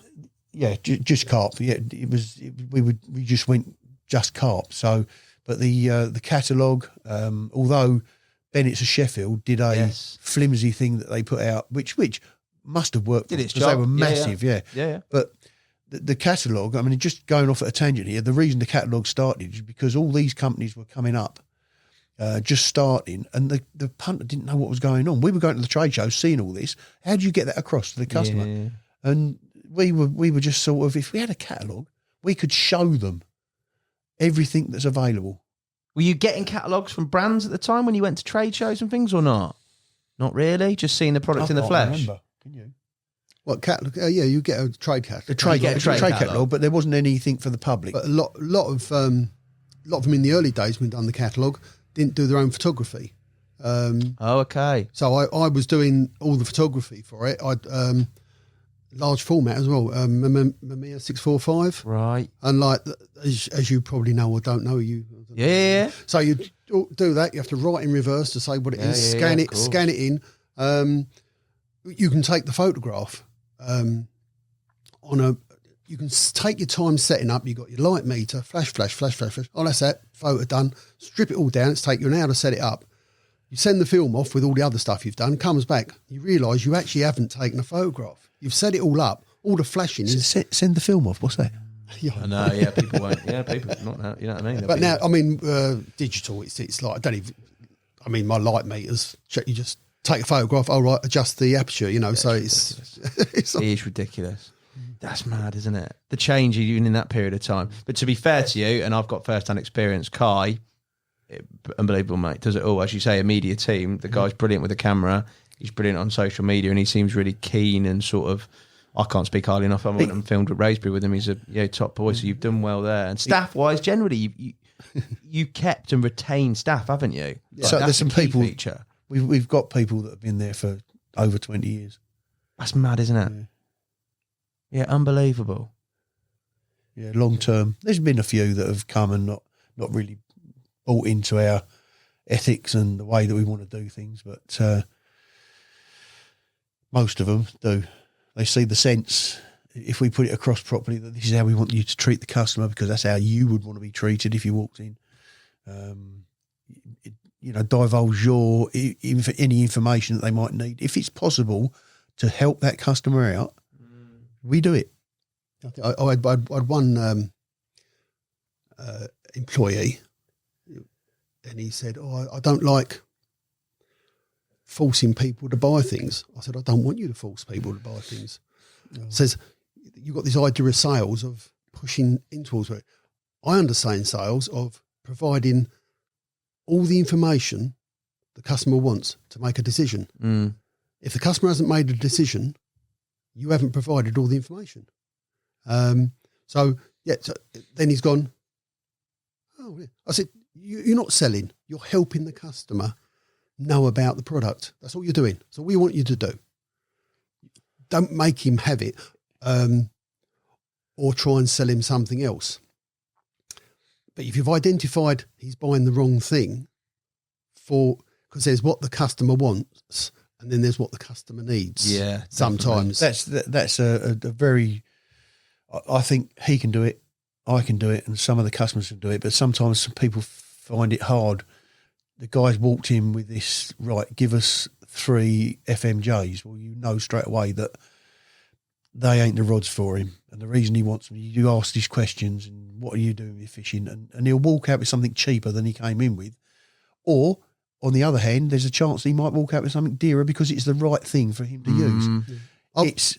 I've actually talked people out of buying a new rod. So they come in and they go, I want a big rod to cast distance. What rod are you using? And they'll tell you a rod, and you go, well, you're fishing that's 100 yards. You should be able to achieve that with what you got. So you just give them a look. I said, do yourself a favour. Look, do this, do that. That was before. I mean, now I point them towards YouTube tuition. Yeah. But back in the day, and there's people on probably watching this that I've said this to. This is how, because I only learnt to cast reasonable when I was 30 years old. I've been fishing since I was 5. And that was I've been doing things wrong. But I thought I was a good caster because I could clip underneath overhanging trees and things like that, being an angler. But compressing a rod, and I learned, and I've passed that information over to customers, and they've come back and I've got to tell you what, I don't need to buy another rod. But then they go, I'll have a set of reels instead, because they've got the money to buy the rod, but then they've got to get rid of it. But also, and it's on their hobby, so it's it's nice to spend money on your hobby.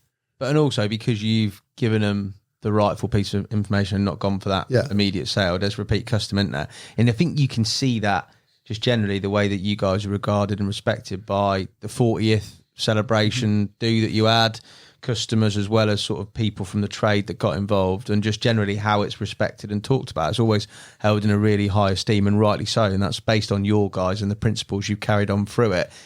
Customers, worst customer, don't have to name them, worst thing you've had come in. You must have had some bad uns. No fisticuffs, no like crazy nutters, no. It does happen, but we diffuse it. If the customer's unhappy, we wouldn't row with the customer. Yeah. We'd find out the reason for his demeanour. What is the problem? What would you like us to do about this? And as soon as you adapt that sort of approach, it will diffuse the situation. You'll find the guy is quite reasonable, but he's had a bad day and we're the target because something has gone wrong. There's the odd one that won't listen to reason, but most people do. They'll have a car. They'll have a car. Back to car sales now. They have a rod break after 5 years and think that has to be replaced. Yeah, they'll, they have a car. I'm back on the cars. Have a rod and run it over, tread on it. It's obvious they've trod on it, but still want it replaced. That's unreasonable. And they say, oh, yeah, but it shouldn't have broke. I said, well, but if you buy a Jaguar and drive it into a brick wall, they're not going to give you a Jaguar. Yeah. So, that can be awkward with... we've had awkward situations where it's unreasonable what is expected to be replaced. Yeah, can be awkward. But it's normally me or Kevin would be then. Yeah, you're still hands-on, aren't you? You're still there, Yeah. Enjoy it. Enjoy it. Yeah. The biggest buzz is being in the shop when it's busy, talking to customers. It's not something I say just because it's something to say. I genuinely enjoy the best thing. A guy came from a show. There was a show going on, Essex, whatever, and a guy came in. He got $2,000 to spend. He said, I've just been at the show, can't find what I want. I've been told to come to you because you probably got it. What deal are you going to do? Oh, yeah. I said, well, the deal is we've got it and you'll go out with the right equipment. All right, no deal. So as it transpired, talking to him, finding out about his fishing was more important to him than the deal. And he spent his money on the right stuff. He wasn't going to buy the right stuff because when he told me what he was going to buy, it wouldn't have suited what he was doing anyway. But the part way through that conversation, I said, look, I'd rather you walk out of here with your money than to walk out with the wrong gear. The biggest buzz I've got is for you walking in and saying to me, because of something I've showed you at the back of the shop, you've caught your biggest fish, or you've caught a fish in a situation where you didn't think you would because you've adapted something you've learnt in this shop. That's a bigger buzz than a sale. Yeah. There'll always be shops. I mean, we started 40 years ago. We're still here. Name me a discounter 40 years ago that's still here. Yeah. Yeah, less difficult. Name me a discounter that's been here 30 years. Name me a discounter that's been here 20 years. Yeah, it's a short lifespan, I suppose. I've got a list in the shop of all the shops that we've competed against over the years, and there were big names. They're not just tin pots. They were big names of their day. They're gone. And people are beginning to notice now, that shop that used to be on the corner now, that's gone. That one down there, that's gone. And now you're getting, instead of getting, for want of a better term, haters, you're getting people say, if you don't use it, your local shop, you're going to lose it. That is exactly it.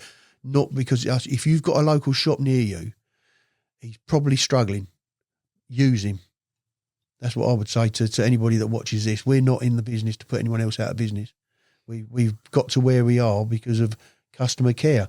And unfortunately, not a lot of shops have got the footfall we've got, although it is because of what we've done. We've built it up. But we don't want to see the little shop disappear. We spoke about it earlier before we went on here. The little shop keeps the interest in angling going. Yeah, they got the passion. There's passion with it. They're owners. The customer is important to that owner. We've got a local town, Orpington, that always traditionally used to have 2 fishing tackle shops in there. There was none. One opened and gone again. He's gone, yeah. But again, little Johnny walking about Orpington High Street. Yeah, he's not got access. Can't wander into a little shop with someone passionate about fishing, and he's going to be stuck in his iPad the rest of his life. So you can buy an iPad in the shop next to where that tackle shop used to be. You can now buy an iPad. Yeah. For you, has customers changed over the years? I know that you've treated them with the same set of principles as you detailed, but as the sort of buy-in, has there been a cultural shift in the way that sort of people are, or how they come into the store, or what they're after? Yeah. It's the availability of information now. They're more informed. Some of them are confused because there is so much information, and they don't. Sometimes you get a guy that's so confused with what he's seen. There's so much media going out. This rig, that rig. When do you use that? When do you use this one? And it all goes in, and it gets all mixed up, and you get a confused customer. But generally, you've got a customer who's now informed on there is a technique in casting. There is equipment now that is designed properly for fishing, whereas you go back to the 80s, it was a reel and a rod and all these casting things, because going back to what we said about the handle on the rods, if they built them with a bit of thought, they would have thought, well, if we've got a 30-inch handle, we can't not taking advantage of all the rods to cast with. So, but it might have been because back then there wasn't a need to cast a long way. As things have gone on, people want to cast further. They want to have a rod that will do distance casting. They want a rod that will do 90% of their casting, of their fishing. They want a rod underneath the rod tips underneath the snag or something close in. All that information is now available. It's there, and the customer has changed with it. There is also this false reviews going on as well. People that are paid consultants, maybe, that are pushing, a bit like Lee with his reels and rod thing earlier. Oh yeah, the reels are brilliant. Oh, the rods are brilliant as well. No, the reels are very, really good, but the rods are quite average. Good value for money. Yeah. So I think you've got to be aware of, I think forums is a good place to look for information on product rather than an angler writing about something. Read what the angler's got to say, but also put that in with a lot of other research. Or come and see a proper shop. Or go to a shop, yeah, exactly. I see that's got the... we will give them the pros and cons of buying different things. I mean, a big spooled reel. Why would you want to use a big spooled reel if your longest cast is 80 yards? To look mega carpy. To look good. It's a bit like the youngster buying a Clio, isn't it? It's like they get the little bit of exhaust and stick it on the back. There's look at that. Yeah, I get it. Function over fashion, but it is a fashion industry, isn't it? It's image. That's the only thing I find difficult to overcome is someone. Well, I like the look of it. Have it. No, that's fine. Yeah, but I've given you the information as to why you probably would be better off with that. Yeah, I mean, but if you're carrying 4 rods and reels about, if you've got like if you talk Shimano, a 5.5 size reel as opposed to a 14,000, the 5.5s are more handle friendly, aren't they? They're easier to lob about, etc. So most people couldn't max them out anyway. Yeah. It's interesting, isn't it? I could definitely see that there is more information. There's more influence. There's probably more. I mean, there's always trends. There's always been trends, but there's probably that trend is maybe a little bit stronger. And I know you've hinted there a sort of influence in other individuals and things. So I can imagine that from that early beginning, it is very different. One thing that's certainly different in the tackle trade is going away from those smaller shops and then having bigger, if you like, organisations that are involved in tackle and that change. How have you found that over recent times? Because clearly the local tackle shop, and I can see it because the local tackle shop I used to use in Opie Village in Leicester is no longer there. And the nearest one is one of those bigger branches. Have you found all that sort of change and what's come to be? I think Gary answered that earlier about keeping an eye on your competition, but keep a bigger eye on your customers. Yeah, but the smaller shops, really, it's a sad thing to see because it was like a cottage industry of these people, and they're having a livelihood, may have a livelihood from having a small shop. They've got passion. They're telling people how to catch fish. I think it's sad. I really do. It is changing, and the clientele's changing as well. I mean, as each generation goes through, their way of shopping is going to be different to the way that we see it. Our generation, touchy-feely, want it now. Maybe, and I know most human nature is a bit like that, but go on another generation or 2 generations and maybe they'll be more patient, order it online, maybe the services will be quicker, you'll get your stuff, send it back if it's not what you think it is. All those rules are there to protect the consumer anyway. But yeah, it's now is at the moment it's touchy-feely. People want to come in and they want to touch it, feel it, decide on it, take it out or not take it out, depending on what they decide.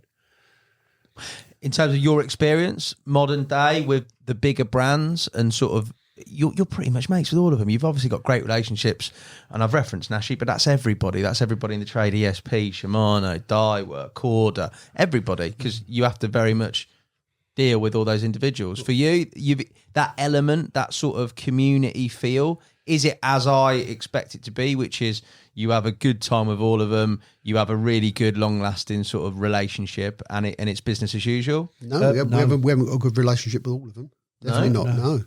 Some of the top brands as well. Yeah, so some of the brands are they're not listening to sense. It's all about sales. But the trade is changing. It is about sales, Kev. You're right, but it's the way they go about getting the sales. Yeah. Talk to me. What do you mean? Right. If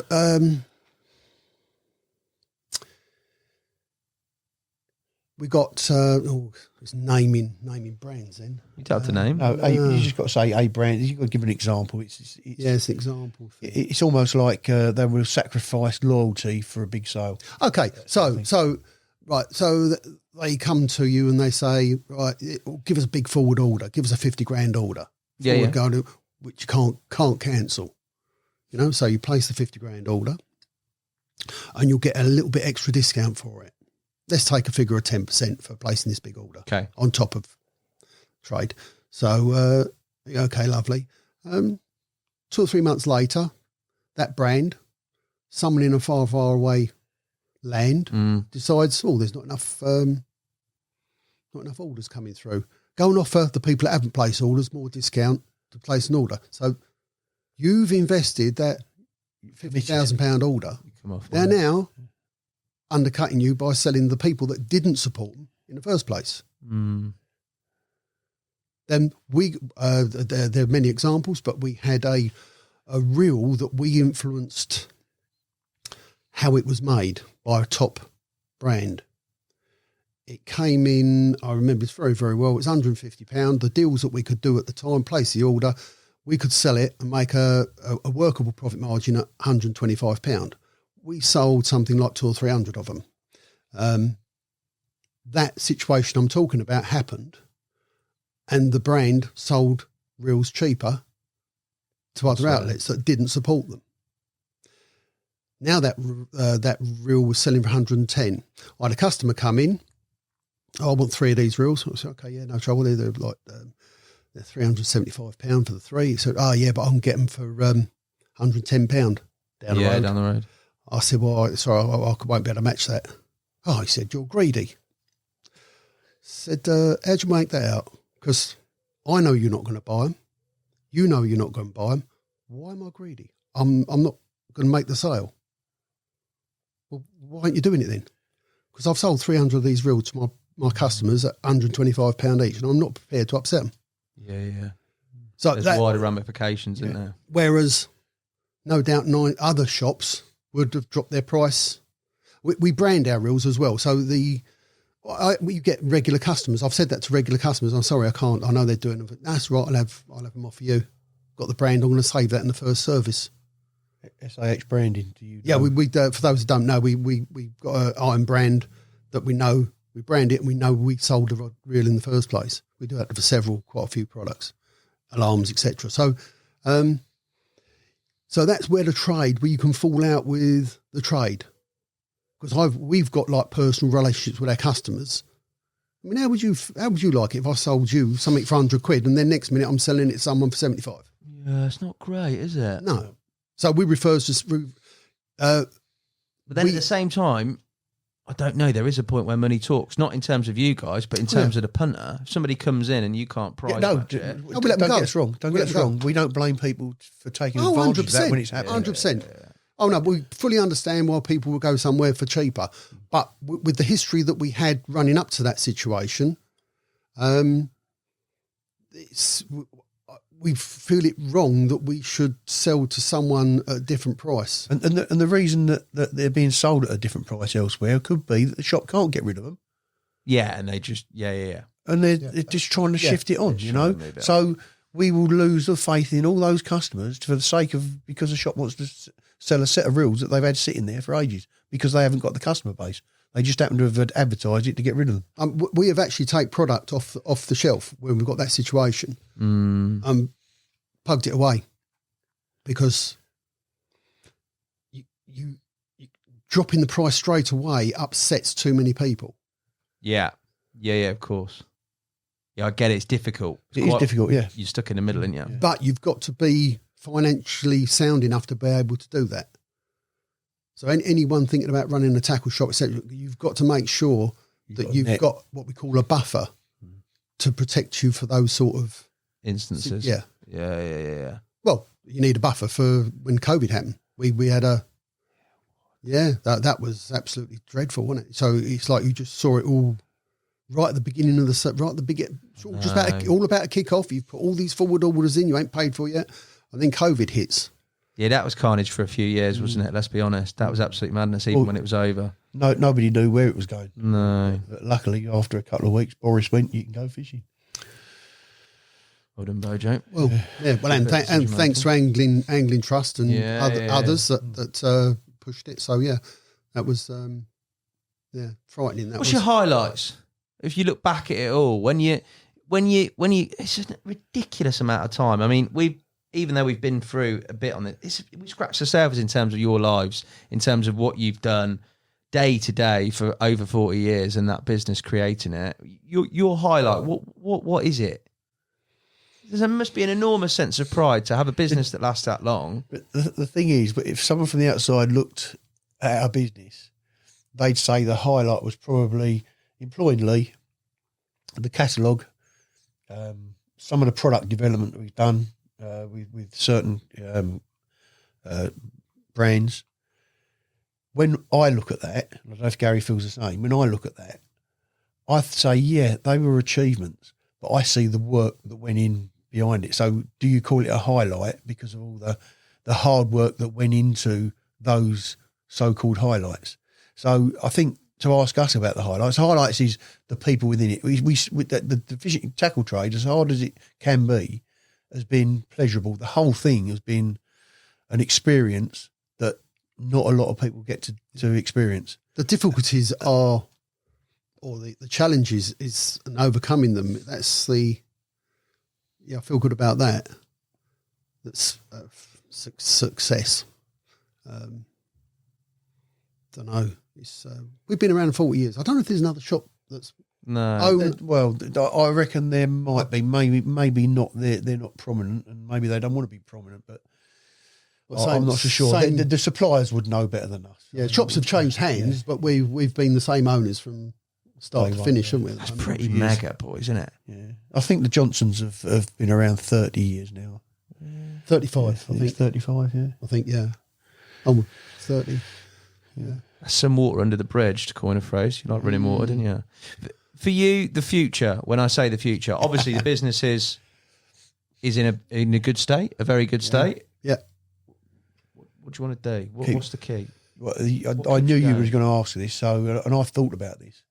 And the thing is, as with our business, we've never gone point A, point Z. That's how we're going to get there. It's always been confront the problems as they come up, and they work or they don't work. And luckily, that most of them have worked. So we're where we are. The future is keep doing what we're doing. It's keep doing what we're doing. Yeah, there'll never be a point at which you'd either sell up, get out. I think when one of us falls off the perch, maybe we might have to re-look at it. Death's in the plan somewhere. Yeah, where we don't know. Yeah. just to put a sad note on it. Well, it's realistic, isn't it? You got. Of course, you have. I think you got a plan, but, even though you. But it's like retirement comes up at my age anyway, because I'm 3 years older than Gary, and you think, and you have this romantic idea when you're younger. Oh, I want to retire early. I'll go out and I'll be doing this. I'll be doing that. And I've said to my family, I said, why do I want to retire from something I enjoy? How many people retire from their work and then spend? And I've got a customer that is the same, and I don't know his name, but I felt really sorry for him. He came into the shop and he was moping around. He didn't look very happy, and I started talking to him, and it was basically he was unhappy about having to retire, and the only pleasure he got was going fishing. He said, "I've got nothing else." Yeah, he said, "I enjoyed my job. Got to an age they didn't want me anymore." Yeah, but I've lots and lots of customers have sold their business. Oh, I'm going fishing all the time, or they're retired, etc. And every single one, bar none, of I think about 3 months, and they're looking for a job. They're not enjoying what the vision isn't what they had in their head. So, it's since COVID, I haven't fished as regular, but I used to go every week. And that's my day. I go fishing Monday night, Tuesday night, go home early, Wednesday. So that's the day I can fish. Whether it's the moon's wrong, whether it's going to rain, whether it's going to be too hot, that's when I've got to go, and I enjoy it. All right. Now I've got no job to go to. I'll go tomorrow. And that's what happens to them. Oh, I'll go tomorrow. There's only a certain amount. And tomorrow gets here. Oh, I'll go tomorrow. Golf, fishing, playing the drums. Back to the drums. That you can that might be in my plans in the future. I'm still in touch with the band members. Because you did all this whilst playing, didn't you? In the early days, we packed up 90. Well, we were really busy up to 90, but then we still did reunions and charity gigs up to 93. Yeah, keep in mind, we didn't. Neither of us knew whether the business. Well, we never intended the business to go where it went. So, this all. Kevin's keeping up with his drumming, etc. Because, like, for when the business fails, he's got his drumming to do. So you didn't really have a plan B, though, did you? At the same time, no. If it failed, you were going to pick it up and do whatever. It's like what I said. You confront the problems and you get round them. If you're resourceful, you do it. If you're not resourceful, you sink. And I think also people, anyone else thinking about running a business, and I see this with CEOs that come in to run posh brands within the business. They all seem to, and they're paid. They are paid a hell of a lot more than me or Kevin, and they make the easiest decision, not the best decision. The best decision is the hardest. The easiest decision is, for argument's sake, we could say, oh, I know, we'll give that tackle shop 30% more discount than any other tackle shop in the country. Well, what's going to happen? I'm not going to order any more product off that. You alienate you. Yeah, of course you do. So that's what happened with that in that situation. He thought he was being clever, but it reached short-term. I suppose it's to hit short-term targets that they're given. Yeah. But the long-term is not considered. It's the same as any business. If you've got an interest, a good independent, in my opinion, whether it's golf, fishing, any electronics, cameras, a good independent is always the place to go, because the guy is interested in you. He's got to be interested. It's his business. He's making the decisions of whether he falls or succeed by those decisions, and he'll always make the decision that is right. And as Gary said, it might not always be the easy decision, but it will always benefit the customer more often than not. Mm. And that's the way a successful business, independent business, survives. Well, boys, 40 years more by the sound of it now. If you're saying that you're carrying on, forget retirement. It's not worth it. It's an absolute joke. You just won't go fishing. And you might as well crack on because you're doing a really good job. We might even live longer because we're working. But there you go. The stress might keep you alive longer. We better campaign for a call to Prestige wheelchair then. Mate, we'll do a power wheelchair for you, mate. I'm sure we can convert some of the barrows. Why a Calder one? Why not a Nash one? Well, because we were involved in the Prestige start. God. We'll convert him. Oh, didn't talk about the knotless knot, did we? Make the formation of it in your very shop. Yeah. That's incredible, mate. There's so many things. Like this list, I'm just going to read out the list of, what is it? What did you put? Tackle, involvement and development, line test chart, swinger, rucksack, knotless knot, TB remote system. Well, actually, ruck box it was. But it does say... There's a big story behind every single one of them, though. This is tackle barrow development, which we talked about. We've got handle length on rods, which we've also talked about with you, Gal. There's loads on it. It carries on going. Front hoop brolly development, 10 kg bucket for base mix, marker float, Ming oil. Yeah. In red as well. Yeah, I added that. They're the bits that I added rather than put them on my list. Tail rubbers, lead clip, pop-up mix. What hasn't gone through the shop, boys? There's... You going to do a book? You going to do anything like that? You've got to. No, I'm terrible at reading and writing. It my strong point. Audio book. My my series started like that. Got to write, and I started writing something for my own satisfaction, because my own family, my grandchildren, my great grandchildren, probably that I won't even get to know, will know that somewhere along the line in their family there was something happened, and they can read about it.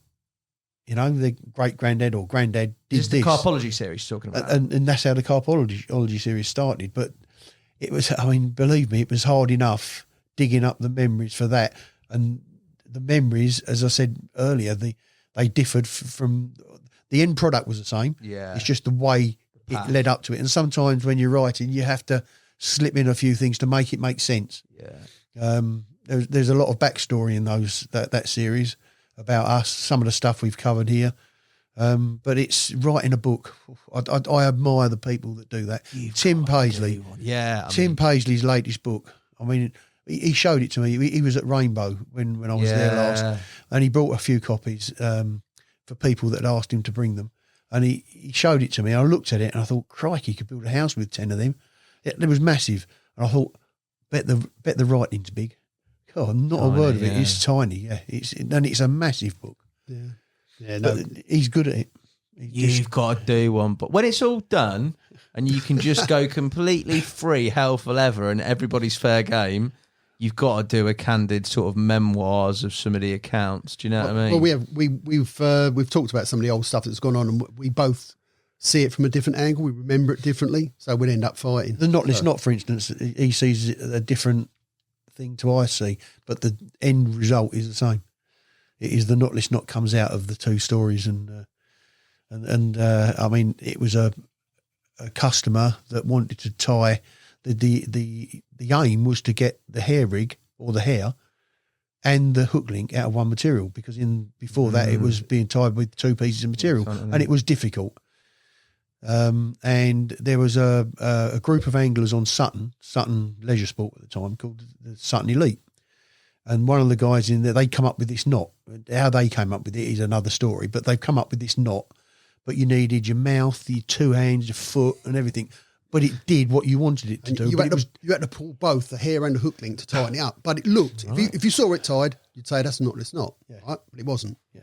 And my version of the story is that because we went, wow, that's brilliant. Yeah. And we were showing everybody this what was a clinch knot. It was a clinch. Snood. A snood. A snood. And it was, we were showing people happily. And of course, because it was complicated, People went away and tried it at home and were like, show us that again, show us that again.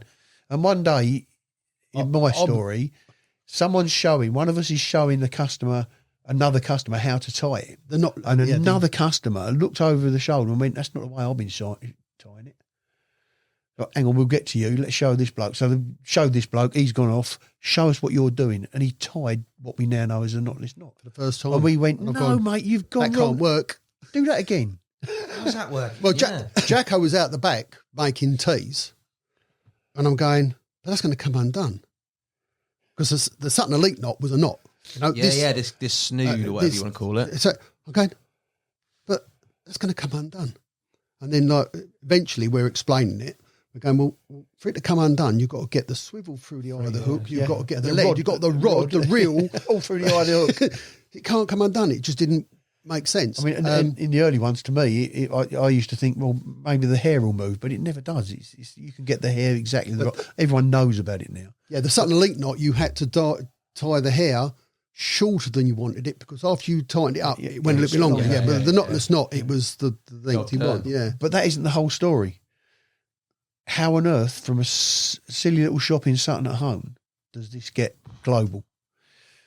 In those days, Shimano were taking us abroad for trade shows. Yeah. And Matt Hayes was the face of Shimano. Yeah. We turned up in Cyprus for a week's trade show. Well, it's not. It's a day's trade show and then you have a bit of a jolly up. Yeah. And Matt had organised some fishing for us. He didn't know us, but we were the only shop or the only two guys getting off a big coach full of tackle dealers with their rods. Tackle box. How'd you know? You're the only ones getting off the coach with the rod, yeah. So he'd organised the fishing and we spent a bit of time fishing with him. There's a whole story around him fishing, but basically we took him fishing and we showed him the knotless knot. And at the time he had a feature in, what was the big broadsheet? Was it the Times on a Mail? I think he'd done the Times. The Times. It was a broadsheet. And I can remember when we got back, there was this great big hook in the middle of the page. We showed him the knotless knot. Yeah, showed him the knotless knot, and he's gone back and he's made it a feature. Now, I'll give him his due. There was no, I've invented this. This is what I've been shown. He didn't credit us. Oh. I've been shown We this. didn't invent it. Yeah, true. Yeah, we didn't. No, it was a mistake by a customer. Chinese whispers. Yeah. But the customer? So no one invented the knot. No one invented. Finish your story and I'll go. And obviously it's been put in a magazine or a paper, and it's just blown up. It's gone crazy. Everyone's tying it. So that's how it became mainstream. Common, mainstream with everybody. Yeah. Couple of decades later, decade or two, not Jim Davison. Rawcliffe? No, it works here. Davison. Oh, no, Colin. Colin Davidson. Colin writes in the mail about, I'd like to know whoever done the knotless knot. So I wrote a little thing to him, emailed it to him. He then put it in the mail. And then I had a long-term customer, a Barbley specialist angler, come in the shop and said, that was me that showed that knotless knot on the day. But I don't doubt what he says, but it's because we're old. The story he told me doesn't fit with what I remember. Happened, yeah. But he was the only one that come forward. I've got a slide of him. But yeah, it's... he could have made millions. He couldn't have done. No, true. Patent it. Yeah, do that. Do that again. You can't use that. You could be suing mine, not that. I'd have patented it somehow. Yeah. Mate, it's incredible. Not to mention, and we before we go into your last questions and everything else, you guys, as the Tackle Box, do an awful lot of charity as well, don't you? You still support an awful lot of charity organisations. I remember seeing a fishing school with some tackle that you'd sorted out for them and run some events as well. Fishing for schools. That's the one. That's run by Charles Jardine. Good old Charles, yeah. Yeah, we pay for the tuition of, is it four students? I think it's 4 or 6. I can't remember. Yeah, but 4 students and they're ones that are underachieving, got problems, etc. So they take them fishing, and it's for a local school. We're supporting a local school, and the head mistress says it's worked extremely well. That they were thinking about. Did you speak to her? Yeah, she was. She wanted us to go into the school to talk to them, and I said, well, it would probably be better if she could organise groups of kids and we would give them the tour of the shop. And we've got an upstairs, we've got a place where we can sit them down, we can chat to them there. We don't have to go to the school. She said she thought that was a better idea. Since then, she hasn't got back to me, but then schools have only just gone back. So, we support Keith Sykes' Lucy's Bowl. Yeah, Lucy's Bowl. Yeah, we generally give you £1,000 worth of product which is our own product for the raffle every year. We have done a lot of work with Care After Combat. Right, yeah.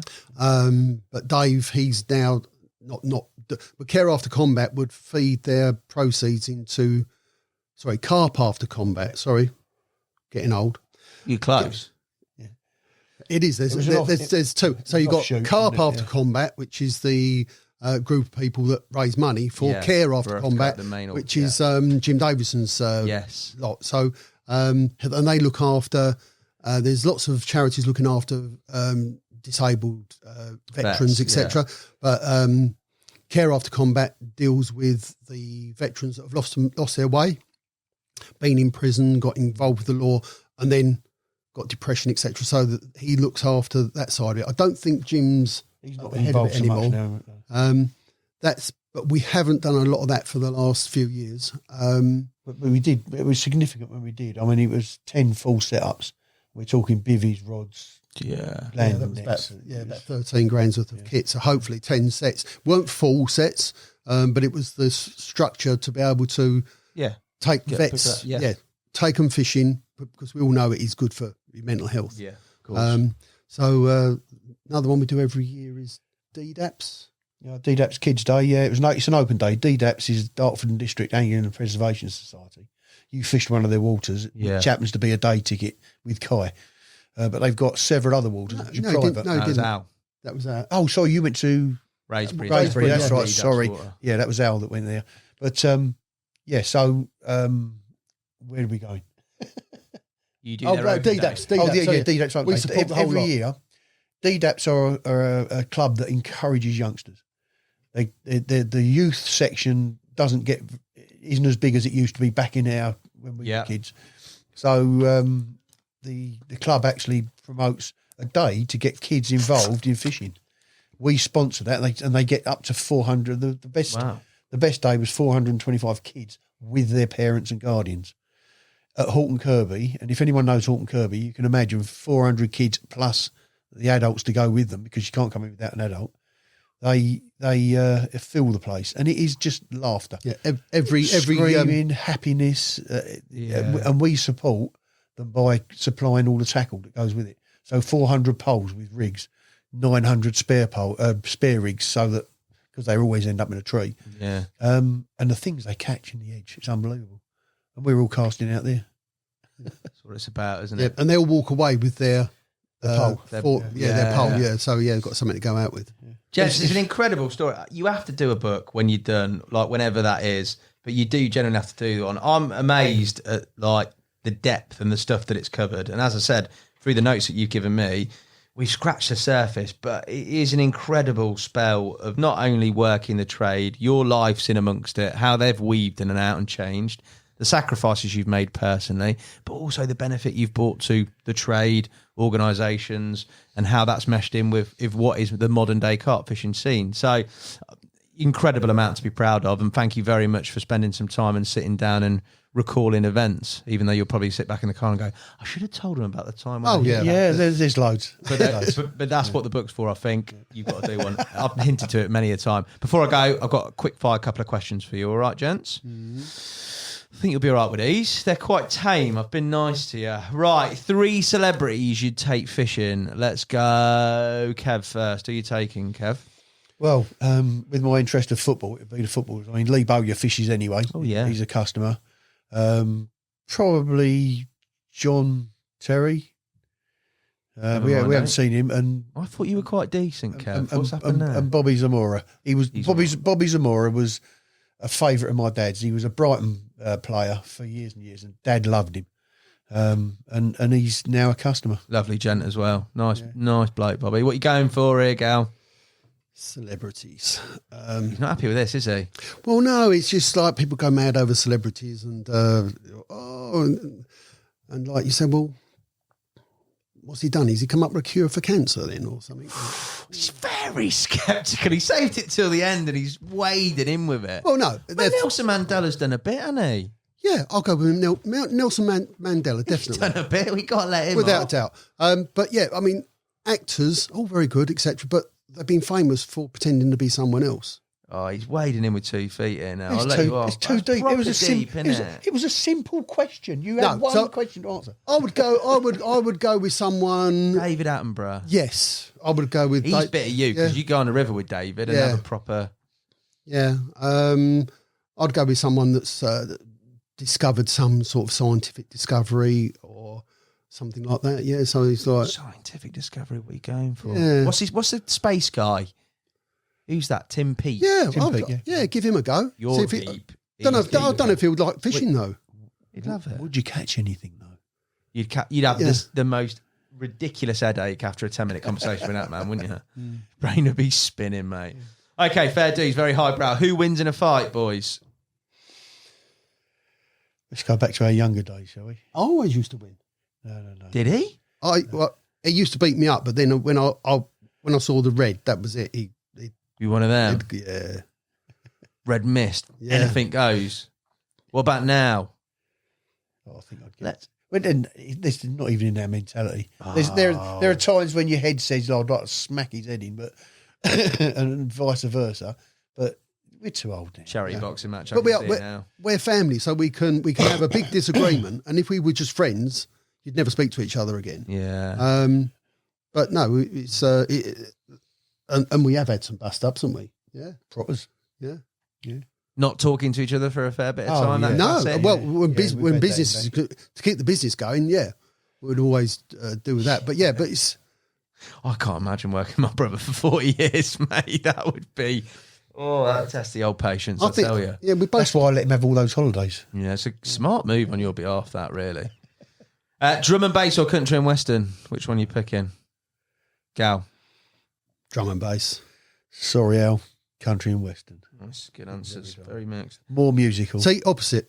Yeah, I saw that. Best item of tackle that you've sold? The best invention recently would be the spom. Okay, you're going spom. No, yeah. Revolutionary in recent years, yeah. That has got to be. Spom universal? Yeah. How many spoms you sold? Oh, ask Brian. Yeah. He's away on holiday for a few years. Yeah. Well, no, he's the World Cup Classic, isn't he, at the moment? Of course he is, yeah. Doing all right. Yeah. One angler to catch a carp to save your life. Who are you picking? One angler. Yeah. We're in touch with all of them. That's why I've put these questions exactly here. Just one angler. Just one angler. That's really hard because there's a lot of good ones out there. What, to catch carp? Not one carp. Yeah. A carp. One angler to catch a carp. My mate Shannon. Good answer. Yeah. Proper angler. Yeah. I can't have him. So he said everybody in the trade is not a proper angler by proxy there is what he said. Yeah. No. There you off. I know that he will winkle one out of a puddle. Yeah, nice. Good answer. I'll choose Jacko. Jacko. Good answer. Fair play. Here we go. Sell the shop to a competitor and go fishing again, or keep the shop, never angle again. Who's put you up to this? Yeah, these are mine. These are my musings. Yes, on the drive up, actually, these are my musings. That one was. Thought it was particularly harsh. No, fishing's more important. Yeah. You'd sell the shop to a competitor and go fishing. Fair dues. Best piece of advice you've ever been given?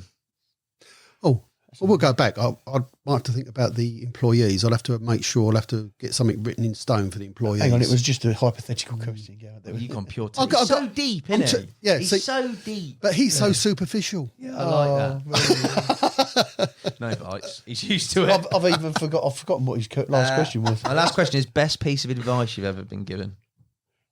We've spoken about it, and I always say my mum said, if you've got 3 decisions to make, it'll be the hardest one to make is the right one. Good. Yeah. Oh, sorry. I know you said 1, but Dad gave me equal advice. Don't go business with your brother. No, yeah. Yeah, you missed that one out. No, it was a chance of me going professional as a drummer. And it didn't mean being famous. It meant going on tours for record companies around Europe. I was halfway through an apprenticeship and he said to me, son, finish your apprenticeship and then do that. And I had about another 2.5 years to go. So at that age, I was a little bit sort of, flipping heck. Could see the sense in it. He said, you'll always be able to earn a living if you learn your trade. You pick up your drumming later. And that was a good bit of advice too. That's nice. Mum and dad as well. Nice, mate. Nice. Your biggest regret, Gal?